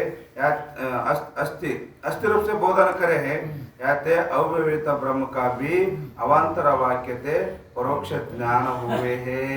ಅದರ ಸತ್ಯಂ ಜ್ಞಾನಂ ಅನಂತಂ ಬ್ರಹ್ಮ ಅದ ಅಂತ ತಿಳ್ಕೊಂಡು ಅವಾಂತರ ವಾಕ್ಯ ಬ್ರಹ್ಮನ ಸ್ವರೂಪ ಹೇಳಿತು ಅಂದ್ರ ಸತ್ಯ ಸ್ವರೂಪ, ಜ್ಞಾನ ಸ್ವರೂಪ, ಆನಂದ ರೂಪವಾದಂತ ಬ್ರಹ್ಮ ಇರ್ಬೋದು. ನೋಡು ಎಲ್ಲೇ ಇದಾನ ಇರ್ಬೋದು, ಹೇಳ್ತದಲ್ಲ ಶಾಸ್ತ್ರ. ಅದಂತ ಇರ್ಬೋದು ಅಂತ ಒಪ್ಕೊಂಡ್ಬಿಡೋದು. ಇದಕ್ಕೇನಂತಾರ? ಪರೋಕ್ಷ ಜ್ಞಾನ. ಇಲ್ಲದ್ರಿ ಆ ಬ್ರಹ್ಮ ಆತ್ಮ ಸ್ವರೂಪನೇ ಅದ. ಅತ್ಯಂತ ಸಮೀಪವಾದಂತ ಆ ಬ್ರಹ್ಮ ತತ್ವವನ್ನ ಈ ವೇದಾಂತ ವಾಕ್ಯ ಯಾವುದು? ಅವಾಂತರ ವಾಕ್ಯ ಅಸ್ಥಿ ರೂಪದಿಂದ ಬೋಧನೆ ಮಾಡಿತ್ತು. ಸತ್ಯಂ ಜ್ಞಾನಂ ಅನಂತಂ ಬ್ರಹ್ಮ ಅಂತ ಅಸ್ಥಿ ರೂಪದಿಂದ ಬೋಧನೆ ಮಾಡಿತು ಅಂದ್ರ ಅವಾಗ ಸತ್ಯ ಸ್ವರೂಪ, ಜ್ಞಾನ ಸ್ವರೂಪ, ಆನಂದ ಸ್ವರೂಪ, ಅನಂತ ರೂಪವಾದಂತ ಬ್ರಹ್ಮ ಇದ್ದಾನ ಅಂತ ಜ್ಞಾನ. ನಾ ಇದ್ದೀನಿ ಅಂತ ಆಗಲ್ಲ, ನಾ ಇದ್ದೀನಿ ಅಂತ ಆಗಲ್ಲ. ಆ ವಾಕ್ಯದಿಂದ, ಅವಾಂತರ ವಾಕ್ಯದಿಂದ ನಾ ಇದ್ದೀನಿ ಅಂತ ಆಗಲ್ಲ. ನಾನಕ್ಕೆ ತೊಂಪದ ಇಲ್ಲೇ ಇಲ್ಲ ಅಲ್ಲಿ. ಸತ್ಯಂ ಜ್ಞಾನಂ ಅನಂತಂ ಬ್ರಹ್ಮ ಅಂತದ ಎಲ್ಲಿ ಅದ? ಅಲ್ಲಿ ತೊಂಪದ ಅರ್ಥ ಇಲ್ಲವೇ ಇಲ್ಲ ಅಲ್ಲಿ. ಅದಕ್ಕಲ್ಲಿ ಅದರಿಂದ ಏನಾಗ್ತದ? ಪರೋಕ್ಷ ಜ್ಞಾನನೇ ಆಗುತ್ತದೆ. ಈಗ ದಶ ಮತ್ತು ಹೈ ಉದಾಹರಣೆ ದಶಮ ನೀನೇ ಇದ್ದಿ ಅಂತ ಹೆಂಗೆ ಹೇಳಿದಾಗ ಇಸು ವಾಕ್ಯಕ್ಕೆ ನ್ಯಾಹಿ ಅದರಂತೆ ದೃಷ್ಟಾಂತದೊಳಗ ದಶಮ ನೀನೇ ಇದ್ದಿ ಅಂದಾಗ ಅಹಂ ದಶಮ ಅಂತ ಅವ್ರಿಗೆ ಜ್ಞಾನ ಇದ್ದಿಲ್ಲೋ ಅದರಂತೆ ಶ್ರೋತಾಕ ಆತ್ಮರೂಪಕರಿಕೆ ಬ್ರಹ್ಮಂಕು ಮಹಾವಾಕ್ಯ ಬೋಧನ ಕರೆ ಹೇ ಅವಾಗ ಮಹಾವಾಕ್ಯ ಏನ್ ಹೇಳ್ತದ ತತ್ವಮಸಿ ಅಂತ ಆ ಪರಬ್ರಹ್ಮನೇ ನೀನಿದ್ದೀರಿ ಅಂತ ಅಹಂ ಬ್ರಹ್ಮಾಸ್ಮಿ ಅಂದ್ರೆ ಆತ್ಮವೇ ಬ್ರಹ್ಮ ಸ್ವರೂಪ ಇರುತ್ತದೆ ಅಂತ ಈ ಅಹಂ ಬ್ರಹ್ಮಾಸ್ಮಿ ವಾಕ್ಯ ಹೇಳ್ತದೆ ಅಂದಾಗ ಏನಾಯ್ತು ಅಂದ್ರೆ ಆ ವಾಕ್ಯದಿಂದ ಈ ಪ್ರತ್ಯೇಕ ಇರತಕ್ಕಂಥ ಆತ್ಮವೇ ಬ್ರಹ್ಮ ಅಂತರ್ಜ್ಯೋತಿ ಬಹಿರ್ಜ್ಯೋತಿ ಪ್ರತ್ಯೇಕ ಜ್ಯೋತಿ ಪರಾತ್ಪರ ಜ್ಯೋತಿರ್ಜ್ಯೋತಿ ಸ್ವಯಂ ಜ್ಯೋತಿ ಆತ್ಮ ಜ್ಯೋತಿ ಶಿವಸ್ಮ ಒಳಗಿನ ಜ್ಯೋತಿ ಅಂದ್ರೆ ಬ್ರಹ್ಮ ಒಳಗಿರ್ತಕ್ಕಂಥ ಆತ್ಮ ಏನು ಬೇರೆ ಅಲ್ಲ ಆ ಬ್ರಹ್ಮ ಏನು ಬೇರೆ ಅಲ್ಲ ಎರಡು ಏನದ ಅಹಂ ಶಿವ ಅಹಂ ಅಂದ್ರ ಆ ಪರಬ್ರಹ್ಮವೇ ಆತ್ಮ ಸ್ವರೂಪ ಆತ್ಮವೇ ಪರಬ್ರಹ್ಮ ಸ್ವರೂಪ ಅಂತ ತಿಳ್ಕೊಂಡು ಈ ರೀತಿ ಜ್ಞಾನವಾಗುತ್ತದೆ ಯಾವಾಗ ಮಹಾವಾಕ್ಯ ಉಪದೇಶ ಶ್ರೋತ್ರ ಸಂಬಂಧಿ ಮಹಾವಾಕ್ಯ ಮುಖ್ಯ ಸಿದ್ಧಾಂತವಾದಿ ಹೇಳಕತ್ತೆ ನಾವು ಮುಖ್ಯ ಸಿದ್ಧಾಂತವಾದಿ ಹೇಳ್ತಾರ ಶ್ರೋತ್ರ ಸಂಬಂಧಿ ಮಹಾವಾಕ್ಯದಿಂದಲೇ ಅಪರೋಕ್ಷ ಜ್ಞಾನವಾಗುತ್ತದೆ ಬ್ರಹ್ಮನ ಅಪರೋಕ್ಷ ಜ್ಞಾನ ಆಗುತ್ತದೆ ಯಾತೆ ಮಹಾವಾಕ್ಯತೆ ಅತ್ಯಂತ ಅವ್ಯವಹಿತ ಬ್ರಹ್ಮಕ ಪರೋಕ್ಷ ಜ್ಞಾನ ಸಂಭವೇನ ಯಾರ ಮತ ಖಂಡನ ಆಯ್ತು ಏಕದೇಶವಾದ ಏಕದೇಶನಂತನ ಮಹಾವಾಕ್ಯ से परोक्ष ब्रह्म ज्ञान ही होवे अपरोक्ष नहीं होवे वितरण समझ ಮಹಾವಾಕ್ಯ ಕೇವಲ ಮಹಾವಾಕ್ಯದಿಂದ ಪರೋಕ್ಷ ಜ್ಞಾನವೇ ಆಗುತ್ತದೆ ಅಂತ ಹೇಳಿದ್ನಿಲ್ಲ ಏಕದೇಶಿ ವಿದ್ಯಾರ್ಥಿ ಸಮಯ ಅದಕ್ಕೆ ಮುಖ್ಯ ಸಿದ್ಧಾಂತವಾದಿಗಳು ಹೇಳ್ತಾರ ಇಲ್ಲ ಕೇವಲ ಮಹಾವಾಕ್ಯದಿಂದ ಅಪರೋಕ್ಷ ಜ್ಞಾನವೇ ಆಗುತ್ತದೆ ಪರೋಕ್ಷ ಜ್ಞಾನ ಆಗುವುದಿಲ್ಲ ಯಾಕ ಶಬ್ದದ ಸ್ವಭಾವ ಶಬ್ದದ ಇದು ಶಬ್ದ ಹೆಂಗ್ ಬೋಧನೆ ಮಾಡೋದ ಅಂದ್ರ ಅದು ಅಹಂ ಬ್ರಹ್ಮಾಸ್ಮಿ ತತ್ವಮಸಿ ಅನ್ನೋದು ನೀನೇ ಬ್ರಹ್ಮ ಅಂತ ಹೇಳಿದಾಗ ಅತ್ಯಂತ ಸಮೀಪವಾದಂತ ಬ್ರಹ್ಮನ ಅಪರೋಕ್ಷ ಜ್ಞಾನವೇ ಆಗುತ್ತದೆ ಪರೋಕ್ಷ ಜ್ಞಾನ ಆಗುವುದಿಲ್ಲ ಕಿಂತು ಅಪರೋಕ್ಷ ಜ್ಞಾನ ಹೀ ಹೋವೆ ಬ್ರಹ್ಮಂದ ಏನಾಗ್ತದ ಅಪರೋಕ್ಷ ಜ್ಞಾನವೇ ಆಗುತ್ತದೆ ಅದರಿಂದ ಮಹಾವಾಕ್ಯದಿಂದ ಅಪರೋಕ್ಷ ಜ್ಞಾನವೇ ಆಗುತ್ತದೆ ವಿದ್ಯಾರಣ್ಯ ಸ್ವಾಮಿಗಳು ಏನಂದ್ರು ಮಹಾವಾಕ್ಯದಿಂದ ಪರೋಕ್ಷ ಜ್ಞಾನ ಆಗುತ್ತದೆ ಮತ್ತೆ ಅಪರೋಕ್ಷ ಜ್ಞಾನ ಅಂತ ಎದಕ್ಕೆ ಕೊಡ್ತಿದ್ರು ಅವರು ವಿಚಾರ ಸಹಿತ ಮಹಾವಾಕ್ಯದಿಂದ ಅಪರೋಕ್ಷ ಜ್ಞಾನವಾಗುತ್ತದೆ ಅಂತ ಹೇಳಿದ್ರು ವಿಚಾರ ಅಂದ್ರೆ ಶ್ರವಣ ಮನನ ನಿಧ್ಯಾಸನಕ್ಕೆ ವಿಚಾರ ಅಂತಾರೆ ವಿಚಾರ ಸಹಿತ ಮಹಾವಾಕ್ಯದಿಂದ ಅಪರೋಕ್ಷ ಜ್ಞಾನ ಆಗ್ತದ ಕೇವಲ ಮಹಾವಾಕ್ಯದಿಂದ ಪರೋಕ್ಷ ಜ್ಞಾನ ಆಗುತ್ತದೆ ಅಂತ ವಿದ್ಯಾರಣ್ಯ ಸ್ವಾಮಿಗಳು ಹೇಳಿದ್ರು ಅದಕ್ಕೆ ಮುಖ್ಯ ಸಿದ್ಧಾಂತವಾದಿ ಏನದ ಹಂಗ ಸಂಭವಿಸುವುದಿಲ್ಲ ಯಾಕಂದ್ರ ಶಬ್ದದ ಸ್ವಭಾವದಪ್ಪ ಅತ್ಯಂತ ಸಮೀಪ ಇದ್ದಂತ ವಸ್ತುವಿಂದು ಅದು ಪರೋಕ್ಷ ಜ್ಞಾನ ಮಾಡ್ಕೊಡ್ತಕ್ಕಂಥ ಸಾಮರ್ಥ್ಯದ ಅಪರೋಕ್ಷ ಜ್ಞಾನ ಮಾಡ್ಕೊಡ್ತಕ್ಕಂಥ ಸಾಮರ್ಥ್ಯದ ಒಂದು ವೇಳೆ ಅವಾಂತರ ವಾಕ್ಯ ಇತ್ತು ಅಂದ್ರ ಅತ್ಯಂತ ಸಮೀಪವಾದಂತ ಬ್ರಹ್ಮಂದು ಪರೋಕ್ಷ ಜ್ಞಾನ ಆಗ್ತದ ಮಹಾವಾಕ್ಯ ಇತ್ತು ಅಂದ್ರೆ ಅತ್ಯಂತ ಸಮೀಪದಂತ ಬ್ರಹ್ಮಂದು ಅಪರೋಕ್ಷ ಜ್ಞಾನವಾಗುತ್ತದೆ ನಾವು ಶ್ರೋತ್ರ ಸಂಬಂಧಿ ಮಹಾವಾಕ್ಯದಿಂದ ಅಪರೋಕ್ಷ ಜ್ಞಾನ ಆಗ್ತದಂತ ಹೇಳಿರುವುದರಿಂದ ನಮ್ಮ ಮತ ಸಂಭವಿಸುತ್ತದೆ ನಮ್ಮ ಮತದಲ್ಲಿ ಶ್ರವಣ ಮನನ ನಿಧ್ಯಾಸನಗಳು ವ್ಯರ್ಥ ಆಗುವುದಿಲ್ಲ ಮತ್ತೆ ಮಹಾವಾಕ್ಯದಿಂದಲೇ ಅಪರೋಕ್ಷ ಜ್ಞಾನ ಆಗ್ತದೆ ನಮ್ಮ ಮತನೂ ಕೂಡ ಸಿದ್ಧವಾಗುತ್ತದೆ ಅಂತ ಇಲ್ಲಿ ಪರ್ಯಂತರವಾಗಿ ಮುಖ್ಯ ಸಿದ್ಧಾಂತವಾದಿ ಹೇಳಿದೆ ಈಗ 47ನೇ ಟಿಪ್ಪಣಿ ಬಂದು ಇದನ್ನ ಮತ್ತೆ ಪಂಡಿತ್ ಪಿತಾಂಬರ್ಜಿ ಅವರು ಏನು ದಶಮತ್ತು ಹೈ ದಶಮೋಸ್ತಿ ಅಂತ ಹೇಳಿದ್ರಲ್ಲ ಅದನ್ನ ಒಂದು ಉದಾಹರಣೆ ತಗೊಂಡು ಮತ್ತೆ ಸರಳ ಇದಕ್ಕಿಂತಲೂ ಈಗ ಅದನ್ನೇ ಹೇಳ್ಯಾರ ಅವ್ರು ಆಲ್ರೆಡಿ ಯಾರು ನಿಶ್ಚಲ್ ದಾಸರು ಆದ್ರೆ ಇನ್ನೂ ಸರಳೀಕರಿಸ್ತಾರ ಅದು ಯಾಕಂದ್ರೆ ಅವಶ್ಯವಾಗಿ ತಿಳ್ಕೊಳ್ಳೇಬೇಕದು ಮುಖ್ಯ ಅದು ಮಾತು ಇದು ಮಾತೇನೋದಲ್ಲ ಮುಖ್ಯ ಮಾತು ಅದ ತಿಳ್ಕೊಳ್ಳೇಬೇಕಾಗ್ತದೆ ಅದಕ್ಕೆ ಇನ್ನೂ ಸರಳ ಅದೇ ದೃಷ್ಟಾಂತನೇ ತಗೊಂತಾರ ಆ ದೃಷ್ಟಾಂತ ಸುಮ್ಮ ದಶಮೋಸ್ತಿ ಅಂದ್ರು ಆಮ್ಯಾಗ ದಶಮತ್ತು ಅಂತ ಹೇಳಿ ಇಷ್ಟೇ ಅವ್ರು ಸುಮ್ಮ ಸಂಕ್ಷಿಪ್ತ ಉದಾಹರಣೆ ತಗೊಂಡ್ರು ಅದನ್ನೇ ಮತ್ತೆ ರೂಪಕ ಮಾಡಿ ಸಂಪೂರ್ಣ ದೃಷ್ಟಾಂತವನ್ನು ಬಿಡಿಸಿ ಆಮ್ಯಾಗ ಆ ದೃಷ್ಟಾಂತಕ್ಕೆ ತಕ್ಕಂಗೆನೆ ಸಿದ್ಧಾಂತವನ್ನು ಜೋಡಿಸಿ ತಿಳಿಸಕ ಪಂಡಿತ್ ಪಿತಾಂಬರ್ಜಿ ಟಿಪ್ಪಣಿ ಪ್ರಯತ್ನ ಮಾಡ್ತಾರೆ 47ನೇ ಟಿಪ್ಪಣಿ ನೋಡಿ ಟಿಪ್ಪಣಿ ಸಂಖ್ಯೆ 47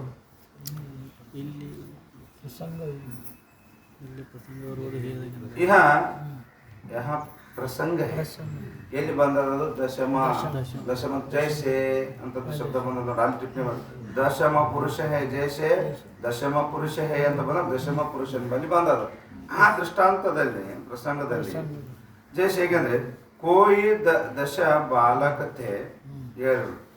ಯಾರು 10 ಮಂದಿ ಬಾಲಕರು ಗೆಳೆಯರಿದ್ರು. ವೇ ಇಕ್ಕಟ್ಟೆ ಒಯ್ಕೆ ದೇಶಾಂತರ ವಿಷಯ ವಿನೋದಾರ್ಥ ಜಾತ್ಯತೆ. ಅವರು 10 ಮಂದಿ ಬಾಲಕರು ಸ್ನೇಹಿತರು ಎಲ್ಲರೂ ಒಟ್ಟುಗೂಡಿ ಅವ್ರೇನ್ ಮಾಡ್ತಾ ಇದ್ರು ಅಂದ್ರೆ ಒಟ್ಟುಗೂಡಿ ಅವರು ವಿನೋದಾರ್ಥವಾಗಿ ಮನೋರಂಜನೆಗೋಸ್ಕರವಾಗಿ ಅಲ್ಲಿ ತೀರ್ಥಕ್ಷೇತ್ರಕ್ಕೆ ಹೋಗ್ತಿದ್ರು.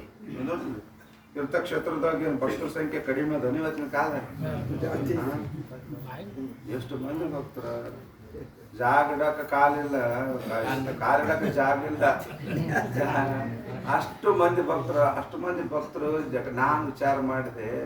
ಇಷ್ಟು ಮಂದಿ ಭಕ್ತರು ಇದ್ರೆ ಧರ್ಮ ಹಿಂಗೆ ಯಾಕೆ ಆಗ್ತದೆ ಅಂತ ವಿಚಾರ ಮಾಡಿ. ಇಷ್ಟು ಮಂದಿ ಭಕ್ತರು ಇದ್ರೆ ಧರ್ಮ ಹಿಂಗೆ ಯಾಕೆ ಆಗ್ತದೆ? ಧರ್ಮದ ಅವನತೆ ಆಯ್ತು, ಧರ್ಮದ ಅವನತೆ. ಇಷ್ಟು ಮಂದಿ ಕಾಲಿಡಕ್ ಜಾಗದಷ್ಟು ಭಕ್ತರು ಬರ್ತಾರ ಅವ ನೋಡ್ರಿ, ನಿಮಗ ತಿರುಪತಿ ದಿನ ಲಕ್ಷ ಜನ ಹೋಗ್ತಾರೆ, ನಿಮಗೆಲ್ಲ ಗೊತ್ತಾಗ ಹೌದಿಲ್ಲ? ಲಕ್ಷ ಅವತ್ತಿನ ಇವತ್ತಿನ ಎಷ್ಟು ಲಕ್ಷ ತನ ಜನ ಹೋಗ್ತದ. ಅವೇನೋ ತಿರುಪತಿ ತಿಮ್ಮಪ್ಪ ಭಕ್ತನ ಕಾಯಕತ್ತಾನ, ನನ್ನ ಭಕ್ತ ಯಾರ ಬರ್ತಾರೆ ಏನಂತ. ಇವತ್ತಿನ ತನ ಭಕ್ತರೇ ಸಿಕ್ಕಿಲ್ಲ ಅವನಿಗೆ. ಕಣ್ಣು ತರ್ಕೊಂಡು ಯಾರು ನನ್ನ ಭಕ್ತ ಬರ್ತಾನೆ ಏನು, ನನ್ನ ಭಕ್ತ ಒಬ್ಬ ಸಿಗ್ತಾನೆ, ನನ್ನ ಜೀವನದಾಗ ಒಬ್ಬ ಭಕ್ತ ಸಿಗ್ತಾನೆ ಏನೋ ಅಂತ ತಿಳ್ಕೊಂಡು ಕಾಯ್ಕೋಂತ 24 ಗಂಟೆ ಕಾಯ್ತಾನ. ಇನ್ನು ಒಬ್ಬರು ಭಕ್ತ ಅಲ್ಲಿ ನೋಡ್ರಪ್ಪ ಅಂದ್ರೆ ಲಕ್ಷಾಂಗಟ್ಲೆ ಜನ ಹೋಗ್ತಾರ. ಕರೆ ಆ ತಿರುಪತಿ ತಿಮ್ಮಪ್ಪನ ಒಬ್ಬ ಭಕ್ತನೇ ಸಿಕ್ಕಿಲ್ಲ ಇವತ್ತಿನ ತನ. ಯಾವ ದೇವರಿಗೆ ಭಕ್ತರು ಸಿಕ್ಕೇ ಇಲ್ಲ. ತಿರುಗ್ತೇವೆ ನಾ ಹೇಳೋದು ಆಗ್ತಾ ಇದ್ದ ಏನು ಹೋಗ್ತಾರ ಸುಮ್ಮನೆ ಯಾಕ ಮನೋರಂಜನೆ. ದುಡ್ಡಿನ ಅನುಕೂಲ ಆಗ್ಯಾದ್ರೆ ಸ್ವಲ್ಪ ವಾಹನಗಳ ಸೌಕರ್ಯ ಆಗ್ಯದ, ದುಡ್ಡಿನ ಅನುಕೂಲ ಆಗ್ಯದ. ಆಯ್ತು, ಒಂದು 4 ದಿನ ತಿರುಗಾಡಿ ಬಂದ್ಮೇಲೆ ಆ ಕಡೆ ಸುಮ್ಮನೆ ದೂರಾಗ ಏನು ಕುಂತು ಸಾಕಾಗ್ಯದ, ಕುಂತು ಸಾಕಾಗ್ಯದಂತ ಹೋಗ್ತಾರ. ದೇವ್ರ ದರ್ಶನಕ್ಕೆ ಹೋಗ್ಬೇಕಂತ ಹೋಗಲ್ಲ. ಭಾವನದೊಳಗೆ ವ್ಯತ್ಯಾಸ ಅದ. ಭಗವಂತ ಭಾವನ ನೋಡ್ತಾನ. ಬಂದಾರಂತ ತಿಳ್ಕೊಂಡು ಸ್ವೀಕಾರ ಮಾಡ್ತಾನ. ನಾವು ಬಂದಾರಂತ ಸ್ವೀಕಾರ ಮಾಡಂಗಿಲ್ಲ. ಯಾವ ಭಾವನೆಯಿಂದ ಹೋಗಿವ ಅನ್ನೋದು ಅದು ಬಹಳ ಮುಖ್ಯ. ದೇವ್ರ ಬಳಿ ಯಾವ ಭಾವನೆಯಿಂದ ಹೋಗ್ಬೇಕಂತ ಹೋಗೋದು ಬೇರೆ, ದರ್ಶನ ಮಾಡ್ಕೋಬೇಕಂತ ಹೋಗೋದು ಬೇರೆ. ಅದಕ್ಕೆ ಹೇಳ್ತಾರ ಅವರು, ಇವತ್ತಿನ ಕಾಲದಾಗ ಯಾಕೆ ತೀರ್ಥಕ್ಷೇತ್ರಗಳು ತುಂಬಿ ತುಳ್ಕಕತ್ತೇವ ಅಂದ್ರ ಭಕ್ತಿಯಿಂದ ತುಂಬಿ ತುಳ್ಕೊಳಕತ್ತಿಲ್ಲವ. ಮನೋರಂಜನೆ ಎಲ್ಲ ಅನುಟ್ಟೆಲ್ಲ ಲಾಡ್ಜ್ ಇರ್ತಾವ, ಬಿಸಿನೀರ್ ಇರ್ತಾವ, ಒಟ್ಟ ಬೇಕಾದ ನೋಡಾಕ ಸುಂದರ ಇರ್ತದ, ಭಾಳ ಚಂದ ಆಕರ್ಷಣೆ ಮಾಡಿರ್ತಾರ. ಅವರು ಕೂಡ ಬರ್ಲಿ ಇಂಥ ಮಂದಿ ಅಂತೇಳಿ ಹೇಳ್ತಿಲ್ರಿ. ಅವ್ ಚಲೋ ಮಂದಿಗೆ ಜಾಗ ಸಿಗಲ್ರಿ. ಇಂಥ ಅಡ್ಡಾಡಕತ್ತೇವ್ರೀಗ ಮನೋರಂಜನೆಗಾಗಿ ಅಡ್ಡಾಡಕತ್ತೇವಲ್ಲ, ಅವು ಚಲೋ ಭಕ್ತರಿಗೆ ಜಾಗ ಸಿಗಲಾರ್ದಂಗ ಈಗ. ಭಕ್ತಿಯಿಂದ ಹೋಗಿ ದರ್ಶನ ಮಾಡ್ಕೋಬೇಕಂತ ಭಾವನೆಯಿಂದ ಯಾವಕ್ಕೂ ನೋಡ್ರಿ ಅವಕ್ಕೆ ಜಾಗ ಸಿಗಲಾಗ್ಯದ. ಅಲ್ಲಿ ಬರೀ ಇವಕ್ಕೆ ಜಾಗ ಸಿಗುತ್ತೆ. ಯಾಕೆ ಇವತ್ತು ಸಂಖ್ಯೆ ಜಾಸ್ತಿ ಅದಲ್ಲ, ಅದಕ್ಕೆ ಅವ್ರಂತಾರ ವಿನೋದ ಅರ್ಥ ಜಾತ್ಯತೆ. ಅದಕ್ಕೆ ಯಾಕೈತಾರ ಒಟ್ಟು ಕೊಡೋದು, ಒಂದು 10 ಮಂದಿ ಕೊಡೋದು, ಒಂದು ಗಾಡಿ ಮುಗಿಸ್ಕೊಳ್ಳೋದು ಹೋಗೋದು, ಒಂದು 5 ಮಂದಿ ಕೊಡೋದು, ಒಂದು ಕಾರ್ ಮುಗಿಸ್ಕೊಳ್ಳೋದು ಹೋಗೋದು. ಓದ್ತಾರ ಇಲ್ಲ ವಿನೋದ ಅರ್ಥ ಓದ್ತಿದ್ರು ಅವರು. ತಹ ಮಾರ್ಗಮೇ ಮೃಗಜಲಕಿ ನದಿ ಪ್ರಾಪ್ತ ಬಹಿ. ಅವಾಗೆಲ್ಲ ಪಾದಯಾತ್ರೆ ಹೋಗ್ಬೇಕಲ್ಲ, ಈಗೆಲ್ಲ ವಾಹನಗಳ ಸೌಕರ್ಯ ಆಗ್ಯದ. ಅವಾಗ ನಡ್ಕೊಂತ ಹೋಗುವಾಗ 10 ಮಂದಿ ಕೂಡಿ ನಡ್ಕೊಂತ ಹೋಗೋ ಮಧ್ಯದೊಳಗೆ ಏನ್ ಬಂತ ಮೃಗಜಲ ಅನ್ನೋ ನದಿ ಬಂತು. ತಾಕೋ ಉಲ್ಲಂಘನ ಕರ್ತೆ ಬಹೆ. ಅವರು ಆ ಮೃಗಜಲವನ್ನು ನದಿಯನ್ನು ದಾಟ್ತಾ ಪೀಚೆ ಏಕ ಮುಖ್ಯ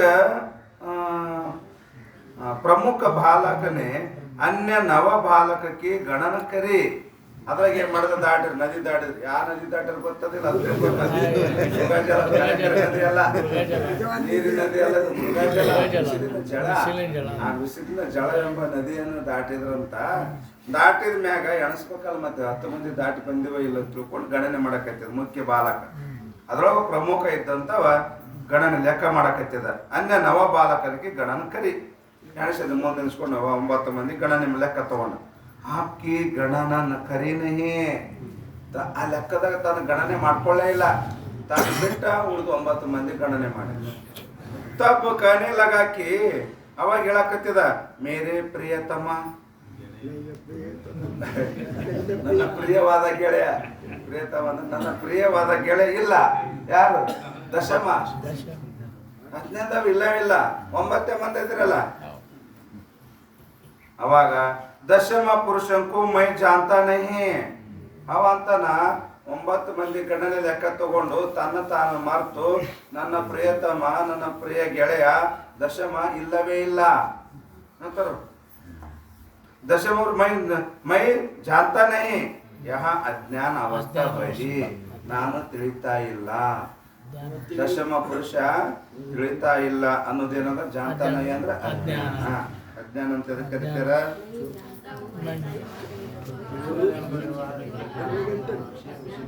ಇದೆ ನೈ ಜಾನ್ತ ತಿಳಿಯುವುದಿಲ್ಲ ಅನ್ನುವ ವ್ಯವಹಾರಕ್ಕೆ ಕಾರಣವಾದಂತ ಆವರಣ ಮತ್ತು ವಿಕ್ಷೇಪ ಶಕ್ತಿ ಉಳ್ಳಂತ ಅನಾದಿ ಭಾವರೂಪಕ ಅಜ್ಞಾನ ಅಂತ ಕರೀತಾರೆ. ಈಗ ಒಂದು ಅಜ್ಞಾನದ ಒಂದು ಅವಸ್ಥೆ ಏನು? ದಶಮ ಪುರುಷನನ್ನು ನಾ ತಿಳಿಲಿಲ್ಲ ಅನ್ನೋದು ಒಂದು ಅಜ್ಞಾನ. ತಿಳಿಯುವುದಿಲ್ಲ ಅನ್ನೋದೇ ಅಜ್ಞಾನ. ತಾತೆ ಆ ಕಾರಣದಿಂದ ಯಾವಾಗ ಅಜ್ಞಾನ ಹುಟ್ಟಿತ್ತು ಅದರಿಂದ ತಾತೆ ದಶಮ ಐ ನೈ ಅವರು ಬಾಸ್ತನೈ ಯಹ ದ್ವಿವಿಧ ಆವರಣ ಭಯ. ಅಜ್ಞಾನದ 2 ಆವರಣಗಳು. ಅಜ್ಞಾನ ನಾ ತಿಳಿದಿಲ್ಲ ಅನ್ನೋದು ಒಂದು ಅಜ್ಞಾನ. ಅದರಿಂದ ಏನಾಯ್ತು? ದಶಮ ಇಲ್ಲವೇ ಇಲ್ಲ, ತೋರುವುದಿಲ್ಲ. ಇಲ್ಲ ಅನ್ನೋದು ಅಸತ್ವ ಪಾದಕ ಆವರಣ, ತೋರುವುದಿಲ್ಲ ಅನ್ನೋದು ಅಭಾನ ಪಾದಕ ಆವರಣ. 2 ಪ್ರಕಾರವಾದಂಥ ಆವರಣಗಳು. ಅಜ್ಞಾನದ 2 ಪ್ರಕಾರವ ಆವರಣ. ಇಲ್ಲ, ತೋರುವುದಿಲ್ಲ. ದಶಮ ಇಲ್ಲ, ದಶಮ ತೋರುವುದಿಲ್ಲ ಏನೋ 2 ಪ್ರಕಾರವಾದ ದ್ವಿವಿಧ ಆವರಣ, ಆವರಣ ಭಯ. ತಾತ ಆ ಕಾರಣದಿಂದ ರೋದನಾದ್ರೂ ವಿಕ್ಷೇಪ ಭಯ ಚಲವಾಯ್ತು ನೋಡ್ರಿ. ಇಲ್ಲ, ತೋರುವುದಿಲ್ಲ ಅಂದ ತಕ್ಷಣನೇ ಅದು ಮನಸ್ಸು ವಿಕ್ಷೇಪ ಚಂಚಲ ಆಯ್ತು, ದುಃಖಿತ ಆದ್ರು. 5ನೇದು पीछे कोई आपका नाम यथार्थ वक्ता पुरुष आया किसने दशम है ऐसा अवांतर वाक्य कया कहा. ಅವಾಗ ಹೇಳಿದರು, ಯಾರೋ ಒಬ್ಬ ಪುರುಷ ಬಂದ, ನೋಡಿದ, ವಿಕ್ಷೇಪ ಆಗಿತ್ತು, ದುಃಖಿಗಳಾಗಿದ್ರು, ದುಃಖಕ್ಕೆ ಕಾರಣವನ್ನು ತಿಳ್ಕೊಂಡ, ದಶಮ ಪುರುಷ ಇಲ್ಲ ಅಂತ ತಿಳ್ಕೊಂಡಿದ್ರಲ್ಲ, ಅವಾಗ ವಕ್ತಾ ಪುರುಷ ಹೇಳ್ದ, ಇಲ್ಲೆಲ್ಲ ಚಿಂತೆ ಮಾಡಕ್ ಹೋಗ್ಬೇಡ್ರಿ, ದಶಮ ಇದ್ದಾನೆ ಅದಾನ ಅಂತ ಹೇಳಿದ್ರು. ಅವಾಂತರ ವಾಕ್ಯಕ ಶಬ್ದದ ಅವಾಂತರಕ ಅಸ್ಥಿ ರೂಪ ಯಾವುದು ಅಸ್ಥಿ ರೂಪದಿಂದ ಬೋಧನೆ ಮಾಡುತ್ತದೆಯೋ ಅದು ಅವಾಂತರ ವಾಕ್ಯ. ದಶಮ ಐಸ ಅವಾಂತರ ವಾಕ್ಯಕ ತಾಕು ಸುನಿಕೆ ದಶಮ ಹೇ ಅನ್ನುವ ಶಬ್ದ ಅವಾಂತರ ವಾಕ್ಯವನ್ನು ಕೇಳಿ तिस दशम पुरुषों को स्वरूप भूत दशम का दशम है ऐसा परोक्ष ही ज्ञान भय है. ಆ ಅವಾಂತರ ವಾಕ್ಯವನ್ನು ಕೇಳ್ತಕ್ಕಂಥ ದಶಮ ತಾನೇ ಇದ್ದಾನ, ತಾನೇ ಅತ್ಯಂತ ಬೇರೆ ಇಲ್ಲ, ತಾನೇ ಇದ್ದಾನ. ಆದ್ರೂ ಕೂಡ ಕೇಳಿದಂತ ಶಬ್ದ ಯಾವುದದ ಅವಾಂತರ ವಾಕ್ಯ ಇರುವುದರಿಂದ ತಂದ ತನಗೇನಾಯ್ತು? ಪರೋಕ್ಷ ಜ್ಞಾನ ಆಯ್ತು. ಏನಂತ? ದಶಮ ಇದ್ದಾನ. ನಾ ದಶಮ ಅಂತ ಇಲ್ಲ, ನಾನೇ ದಶಮ ಅಂತ ಆಗಿಲ್ಲ ಅವನಿಗೆ ಜ್ಞಾನ. ದಶಮ ಇದ್ದಾನಂತ ಜ್ಞಾನ ಆಯ್ತು. ಇದ್ದಾನಂದ್ರೆ ಎಲ್ಲೇ ಇರ್ಬೋದು ಹಿಂಗಾಯ್ತು ಅವನಿಗೆ. ತಾನೇ ಅದನ್ನು ಕರೆ ದಶಮ ಪುರುಷ ತಾನೇ ಇದ್ರು ಕೂಡ ಆ ಅವಾಂತರ ವಾಕ್ಯ ಶಬ್ದದಿಂದ ಏನಾಯ್ತು ಅಂದ್ರ ದಶಮ ಇದ್ದಾನ ಅಂತ ಜ್ಞಾನ. ಪರೋಕ್ಷ ಈ ಜ್ಞಾನ ಭಯ, ಪರೋಕ್ಷ ಜ್ಞಾನ, ಪರೋಕ್ಷ ಜ್ಞಾನ ಭಯ. ಈಗೇನಾಯ್ತು? परोक्ष ज्ञान है. परोक्ष ज्ञान से फल क्या है? परोक्ष ज्ञान का फल क्या? परोक्ष ज्ञानದಿಂದ ಏನಾಗ್ತದೆ? ಅಸತ್ವ ಪಾದಕ ಆವರಣಕ್ಕೆ ನಿವೃತ್ತಿ ಹೋಗೈತೆ. ಒಂದು ಆವರಣ ಹೋಗ್ತದೆ ಇದರಿಂದ. ಅಸತ್ವ ಪಾದಕ ಇಲ್ಲ, ದಶಮ ಇಲ್ಲ. ಈಗ ದಶಮದನ ಅಂತ ಜ್ಞಾನ ಆಗಿದಿಲ್ಲ ಅವನಿಗೆ. ದಶಮದನ ಅಂತ ಜ್ಞಾನ ಆದಾಗ ದಶಮ ಇಲ್ಲ ಅನ್ನೋದೊಂದು ಆವರಣ ಇತ್ತಲ್ಲ, ಅಸತ್ವ ಪಾದಕ ಆವರಣ, ಅದು ಹೋಯ್ತು. ಈಗ ಇಲ್ಲ ಅನ್ನೋದು ಇತ್ತಲ್ಲ, ದಶಮ ಕಳದನಂತ ಇತ್ತು. ಅದನ್ನ ಅನ್ನೋದು ಜ್ಞಾನ ಆದ್ಮೇಲೆ ಇಲ್ಲ ಅನ್ನೋದು ಹೋಗ್ಬಿಡ್ತದ. ಅದು ಅಸತ್ವ ಪಾದಕ ಆವರಣ ಹೋಯ್ತು. ಇನ್ನೊಂದದು ಬೀಚೆ ದಶಮ ಕಾ ಹೇ ಪ್ರಶ್ನೆ ಮಾಡ್ತಾನವ. ದಶಮ ಅದನಂತೀರಲ್ರಿ, ದಶಮ ಎಲ್ಲಿ ಅದನ್ರಿ ನಾವು ನೋಡ್ಬೇಕಾಗ್ಯದ. ಅವ್ನು ನೋಡ್ದಾಗೆ ನಮ್ಗೆ ಸಮಾಧಾನ ಆಗ್ತದ, ಅಲ್ಲಿತ್ತ ನಮ್ಗೆ ಸಮಾಧಾನ ಆಗಲ್ಲ. ಅಂದ್ರೆ ಅವಾಗ ಐಸಾ ಪೂಚೆ ಹುಯೇ ಏನದ ನಿಮ್ಮಲ್ಲಿ ऐसे पूछे हुए किस आप्त पुरुष ने दशम तू है ऐसा वचन कहा. ಅವಾಗ ಕೇಳಿದ ದಶಮ ಅದನಂತಲ್ರಿ, ದಶಮ ಕಾ ಹೈ, ದಶಮ ಎಲ್ಲಿ ಅದನ, ದಶಮ ಪ್ರಕಾಶಿದಸ್ತಿ ಎಲ್ಲಿ ಅದನ ಅಂತ ಕೇಳಿದಾಗ ಅವಾಗ ಅವ್ರ ಹೇಳ್ತಾರ ತಬ್ ದಶಮ ಆಪ್ತ ಪುರುಷನೇ ದಶಮ ತೂ ಹೇ, ನೀನೇ ದಶಮ ಇದ್ದಿದೆ. ಮತ್ತೆ ಎಲ್ಲಿ ಅದನ್ನಂತ ತಿಳ್ಕೊಬೇಡಪ್ಪ, ನೀನೇ ದಶಮ ಇದು 10ನೇದವ್ ನೀನೇ ಇದ್ದೀರಿ. ಐಸಾ ವಚನ ಕಹ ತಬ್ ದಶಮ ಮೈ ಹೂ ಐಸಾ ಅಪ್ರೋಕ್ಷ ಜ್ಞಾನ ಭಯ. ಅವಾಗ ಇವನಿಗೆ ಆಯ್ತು ದಶಮ ತು ಹೈ, ದಶಮ ನೀನೇ ಇದ್ದಿ ಅಂತ ಯಾವಾಗ ವಕ್ತಾ ಪುರುಷ ಹೇಳಿದ ಅವಾಗ ಅಹಂ ದಶಮ, ನಾನೇ ದಶಮ ಇದ್ದೀನಿ ಅಂತ. ಮೈ ದಶಮ ಹೂ, ನಾನೇ ದಶಮ ಇದ್ದೀನಿ ಅಂತ ಇವನಿಗೆ ತಂದು ತನಗ ಅಪ್ರೋಕ್ಷ ಜ್ಞಾನ ಆಯ್ತು. ಮೊದಲು ತಂದು ಪರೋಕ್ಷ ಜ್ಞಾನ ಆಯ್ತು ಅವಾಂತರ ವಾಕ್ಯ ಕೇಳಿದಾಗ. ಈಗ ತಂದು ತನಗ ಅಪ್ರೋಕ್ಷ ಜ್ಞಾನವಾಗುತ್ತದೆ. ದಶಮ ನಾನೇ ಇದ್ದೀನಿ ಅನ್ನುವ ಅಪ್ರೋಕ್ಷ ಜ್ಞಾನ. ಈಗೇನಾಯ್ತು? ಅಪಾನಪಾದಕ ಆವರಣ ಹೋಯ್ತು. ತೋರೋದಿಲ್ಲ ಅಂದ್ರೆ ತೋರೋದಿಲ್ಲ ಅನ್ನೋದೊಂದಿತ್ತಲ್ಲ, ತೋರುವುದಿಲ್ಲ ಅಂದ ತಕ್ಷಣ ಈಗ ನಾನೇ ಇದ್ದೀನಿ ಅಂದಾಗ ನಾನು ತೋರಂಗಿಲ್ಲ. ಯಾವಾಗ ನಿಮಗೆ ಅರಿವಿಲ್ಲ? ಈಗ ಅದ್ರೆ ಇಲ್ವೋ? ಕನಸಿನ್ಯಾಗ, ನಿದ್ಯಾಗ ಯಾವಾಗಿಲ್ಲ? ಎಲ್ಲಾ ಕಾಲದಾಗ ನಾವ್ ಇದ್ದೇವೆ ಇಲ್ಲ? ನಾವ್ ಎಲ್ಲಾ ಕಾಲದಾಗ ಇದ್ದೇವೆ ಅರುವುದ ಇಲ್ಲ. ಮತ್ತೆ ಇಲ್ಲ ಅನ್ನೋದು ಇಲ್ಲ, ತೋರುವುದಿಲ್ಲ ಅನ್ನೋದು ಓದ್ತದ ಇಲ್ಲ. ನಾನೇ ಇದ್ದೀನಲ್ಲ, ನಾನೇ ಇದ್ದೀನಿ ಮ್ಯಾಗ ತೋರುವುದಿಲ್ಲ ಅಂದ್ರೆ ನಮ್ಮದು ನಮ್ಮ ಸ್ವರೂಪ ನಮಗ ನಿತ್ಯ ಅಪರೋಕ್ಷದ. ತೋರುವುದಿಲ್ಲ ಅನ್ನೋ ಪ್ರಶ್ನೆ ಏನದ? ನಿತ್ಯ ಅಪರೋಕ್ಷದ. ನಮ್ಮ ಸ್ವರೂಪ ನಮಗ ನಿತ್ಯ ಅಪರೋಕ್ಷ ಅದ. ಆದ್ದರಿಂದ ಅಪಾನಪಾದಕ ಆವರಣ ನಿವೃತ್ತಿ ಆಗುತ್ತದೆ. ಅಪಾನಪಾದಕ ಆವರಣ ಅಂತ ಎದಕ್ಕಂತಾರ? ಅಪಾನಪಾದಕ ಆವರಣ ಅಂತ ಎದಕ್ಕಂತಾರ? ಜೋರ್ಸ್ ಹೇಳ್ರಿ ನೋಡೋಣ. ಬ್ರಹ್ಮ ಇರುವುದಿಲ್ಲ, ಇರುವುದಿಲ್ಲ. ಅಪಾನಪಾದಕ ಆವರಣ ಬ್ರಹ್ಮ ತೋರುವುದಿಲ್ಲ ಎಂದ ತನ್ನನ್ನು ತಾನು ತೋರದೆ ಇರುವುದಿಲ್ಲ. ತನ್ನನ್ನು ತಾನು ಯಾಕಂದ್ರ ಇವೆಲ್ಲ ಲಕ್ಷಣಗಳು ವಿಚಾರ ಚಂದ್ರದಾಗ ಬಂದವ. ಈಗ ಆಲ್ರೆಡಿ 3ನೇ ಕಾಲಕ್ಕೆ ಬಂದಿರಿ ನೀವು, 1ನೇ ಕಾಲದಾಗೆ ಬಂದವ ಇವೆಲ್ಲ. ಹಿಂಗೆ ಮುಖದ ತರಬೇಕಾಗಿಂದಾಗೆ ತಟ ತಟ ತಟ ನಾ ಶಬ್ದ ಪ್ರಯೋಗ, ಗುರುಗಳು ಶಬ್ದ ಪ್ರಯೋಗ ಮಾಡಿ ಪ್ರತಿ ಒಂದು ಸಲಕ್ಕೂ ಅವನ್ನೆಲ್ಲ ಬಿಡ್ಸಕ್ ಆಗಲ್ಲ. ಒಂದು ಸಲ ಶಬ್ದ ಕಿವಿ ಬಿತ್ತು ಅದ್ರ ಸಂಪೂರ್ಣ ಲಕ್ಷಣ, ಅದ್ರ ಅರ್ಥ ಎಲ್ಲ ಆವರಣ ನಮ್ಮ ವೃತ್ತಿ ಆಕಾರ ಆಗಿಬಿಡ್ಬೇಕು. ಅದ್ರಲ್ಲಿ ಅಪಾನಪಾದಕ ಆವರಣ ಅಂತ ಶಬ್ದ ಅಷ್ಟೇ ಪ್ರಯೋಗ ಮಾಡ್ತೀವಿ ನಾವು. ಅಪಾನಪಾದಕ ಆವರಣ ಅಂದ್ರೇನು? ಬ್ರಹ್ಮ ಭಾಸ್ತಾನೆ ಈ ಶ್ರೀತಿಸೆ ಬ್ರಹ್ಮ ಅಪಾದ. ಇನ್ನೊಂದ್ಸಲ ಹೇಳ್ರಿ. ಅಪಾನಪಾದಕ ಆವರಣ ಅಂದ್ರೇನು? ಬ್ರಹ್ಮ ಭಾಸ್ತಾನೆ ಈ ಶ್ರೀತಿಸೆ ಬ್ರಹ್ಮಕ.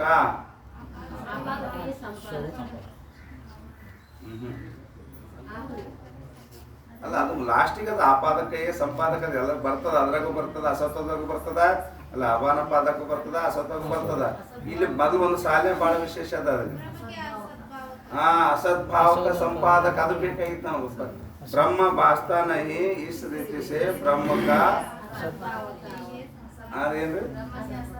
ಅಸದ್ಭಾವ ಅಂದ್ರೆ ಅಸತ್ವಪಾದಕ ಆವರಣ ಆಯ್ತು. ಅದು ಅಪಾನಪಾದಕ. ಅಸದ್ಭಾವ ಅಂದ್ರೆ ಇಲ್ಲ ಅನ್ನೋದು ಅಸದ್ಭಾವ.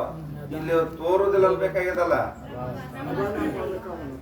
ತೋರುವುದಿಲ್ಲ ಅನ್ನೋ ಶಬ್ದ ಪ್ರಯೋಗ ಮಾಡ್ಬೇಕಾಗ್ತದ. ಅದು ಅಸದ್ಭಾವ ಅಂದ್ರೆ ಏನು? ಅಸತ್ವಪಾದಕ ಆಯ್ತದ. ಇದು ಅಪಾನಪಾದಕ ಅಪ್ರತೀತಿ. ಬ್ರಹ್ಮಕ ಅಪ್ರತೀತಿ.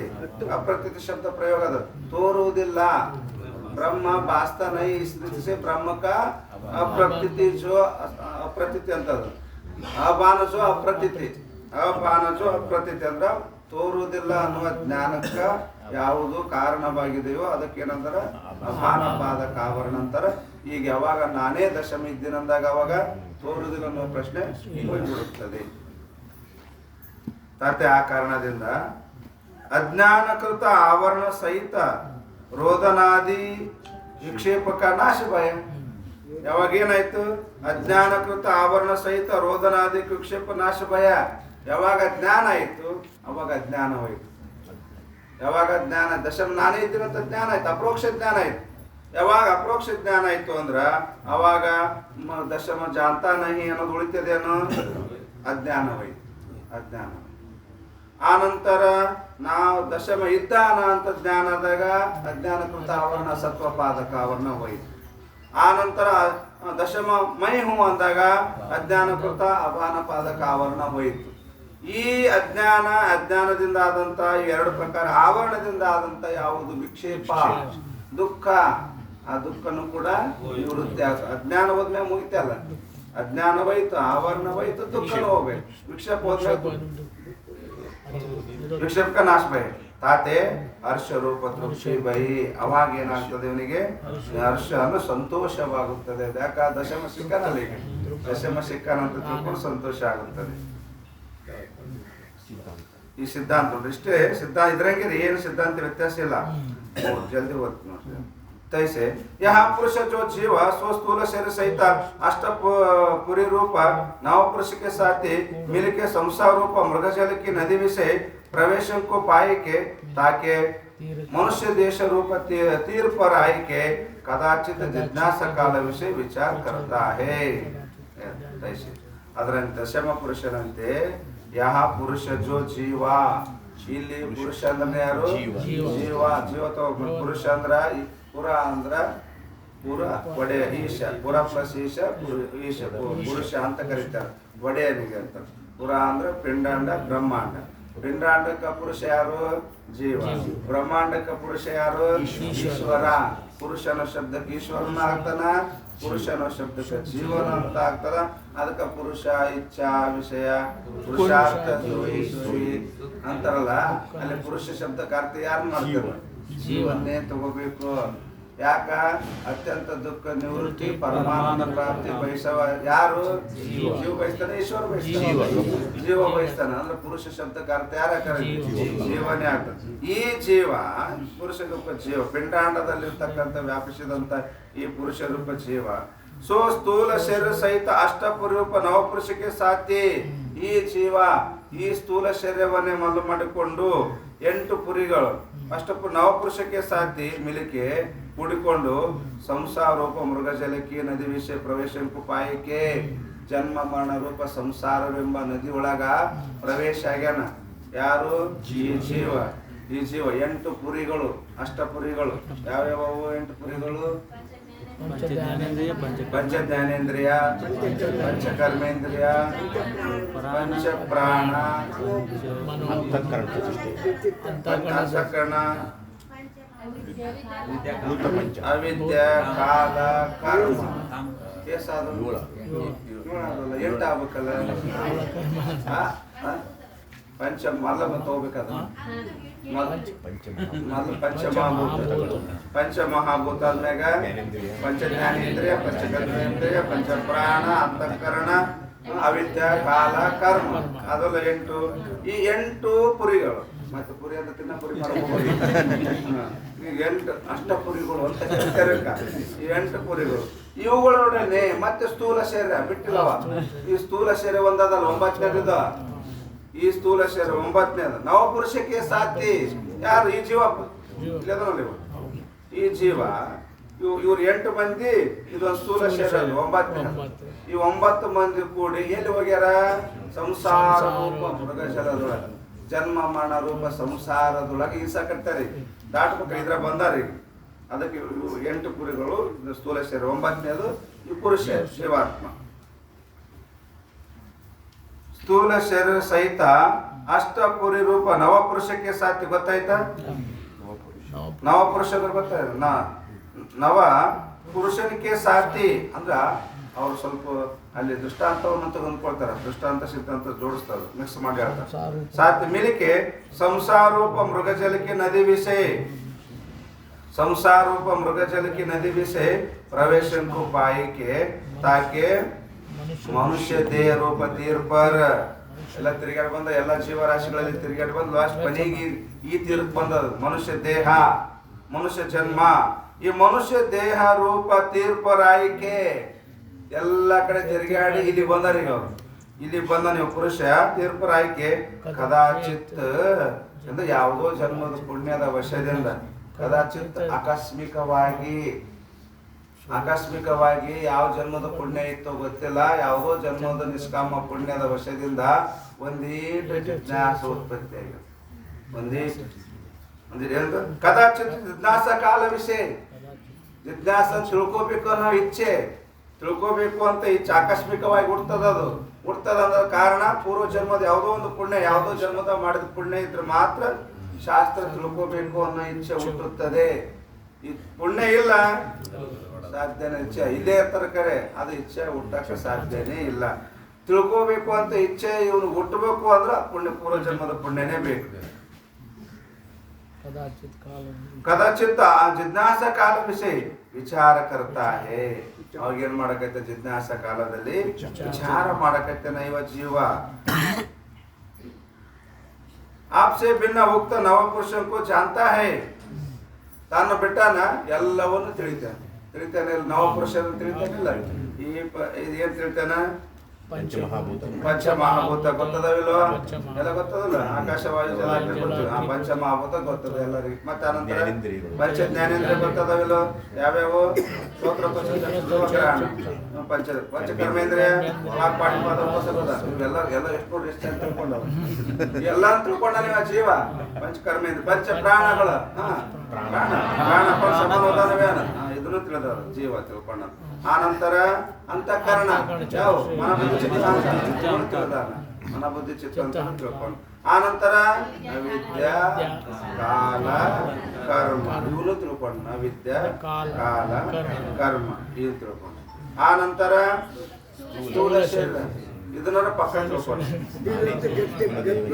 ಸ್ಥೂಲ ಶರೀರ ಪಕ್ಕ ತಿಳ್ಕೊಂಡಲ್ಲ ಏನಂತ ನಾನೇ ತಿಳ್ಕೊಂಡ ಪಕ್ಕ ಸ್ಥೂಲ ಶರೀರ ಈಗ ಈ ಜೀವ ಇವರೆಲ್ಲರನ್ನು ತಿಳ್ಕೊಂಡಾನ. ಇವರೆಲ್ಲರೂ ದಿನನಿತ್ಯ ಪ್ರತ್ಯಕ್ಷಣದೊಳಗೆ ಕೂಡ ಇವರೆಲ್ಲರನ್ನು ತಿಳಿತಾನ. ಆದ್ರ ನಾ ಯಾರಿದ್ದೇನೋದೇ ಗೊತ್ತಿಲ್ಲ. ನಾ ಯಾರಿದ್ದೇನೋದು ಬಿಟ್ಟು ಇವೆಲ್ಲವನ್ನು 9 ತಿಳಿತಾರೆ.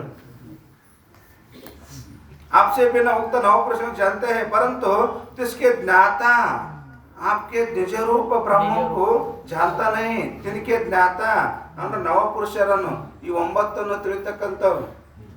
ಈ 9 ಅದಲ್ಲ ಸ್ಥೂಲ ಶರೀರದಿಂದ ಹಿಡಿದುಕೊಂಡು ಪಂಚಮಹಾಭೂತ ಪರ್ಯಂತರವಾಗಿ ಎಲ್ಲವನ್ನು ತಿಳಿತಕ್ಕಂಥ ಜ್ಞಾತ ಚಿದಾಭಾಸ. ಜ್ಞಾತನು ತಿನಕ ಜ್ಞಾತ ಈ 9 ಮಂದಿ ತಿಳಿತಕ್ಕಂಥ ಜ್ಞಾತ ಚಿದಾಭಾಸ. आपके ನಿಜ ರೂಪ ಬ್ರಹ್ಮಂಕೋ ಜಾನ್ತಾ ನಹಿ. ತನ್ನ ನಿಜ ಸ್ವರೂಪವಾದಂತ ಬ್ರಹ್ಮ ತತ್ವನೇ ತಿಳ್ಕೊಂತ ಇಲ್ಲ.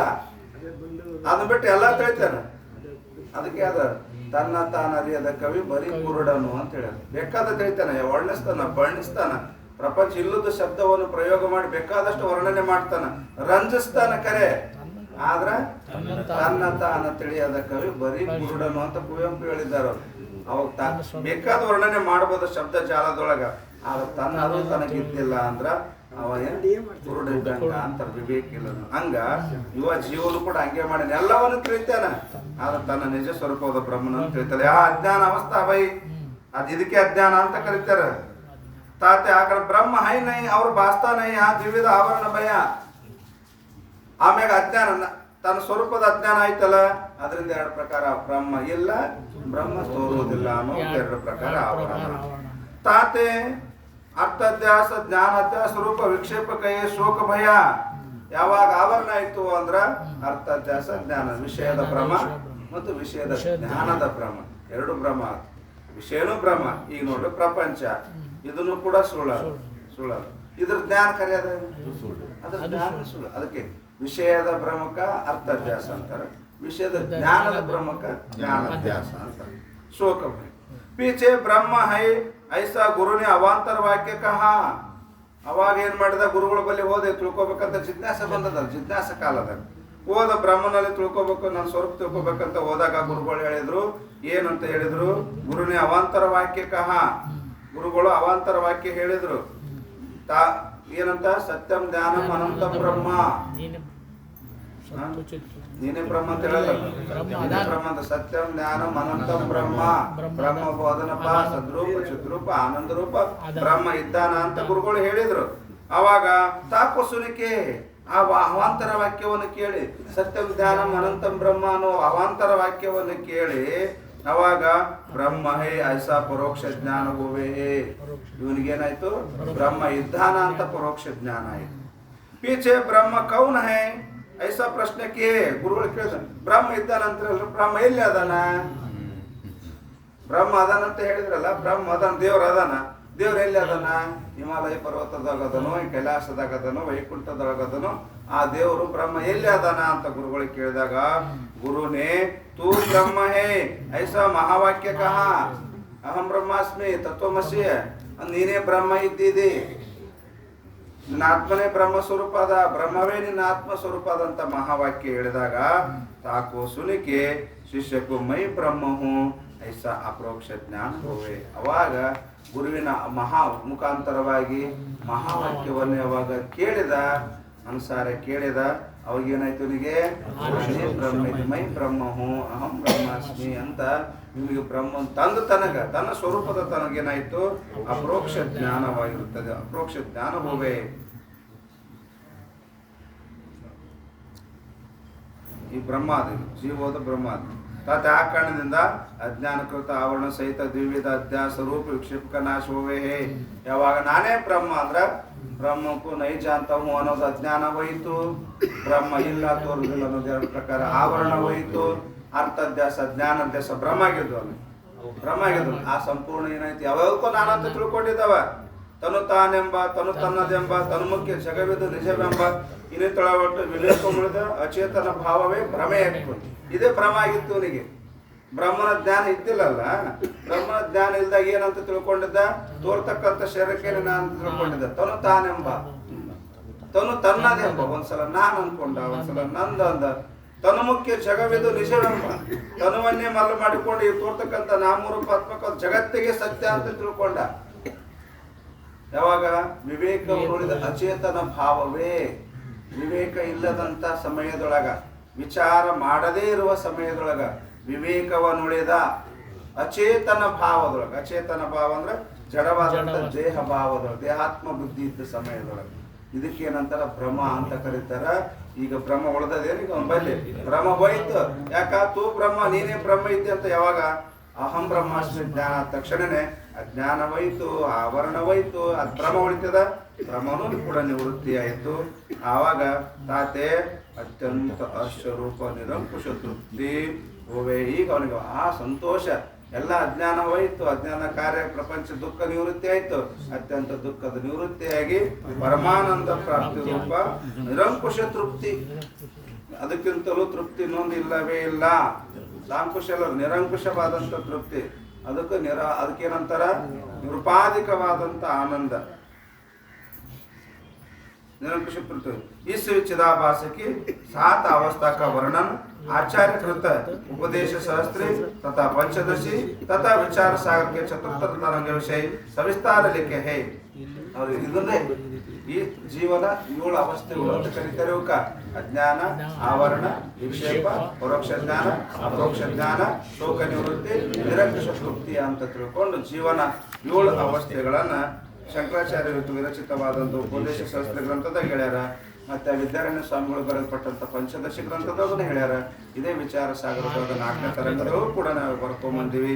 ಯಹ ಸಂಕ್ಷಿಪ್ತ ರೀತಿ ಮಾತ್ರ ಜತಾಯಿ ಹೇ. ನಾವಿಲ್ಲಿ ಸಂಕ್ಷಿಪ್ತವಾಗಿ ಅದರ ರೀತಿ ಮಾತ್ರ ತಿಳಿಸಿ ಹೇಳಿರುತ್ತೇನೆ ಅಂತ ಸಾಧು ನಿಶ್ಚಂದಾಸ್ತ್ರ ಹೇಳಿದ್ರು. ಈಗ ಮತ್ತೆ ಮುಂದೆ ಇದ್ರೊಳಗ 48ನೇ ಟಿಪ್ಪಣಿ ಏನು 48ನೇ ಟಿಪ್ಪಣಿ ಟೈಮ್ ಆಗ್ಯದ. 48 ಟಿಪ್ಪಣಿ ಅದ ಕರೆಕ್ಟ್ ಟೈಮ್ ಆಗ್ಯದ. ಮತ್ತೆ ಸಾಯಂಕಾಲ सतगुरुनाथ महाराज की जय।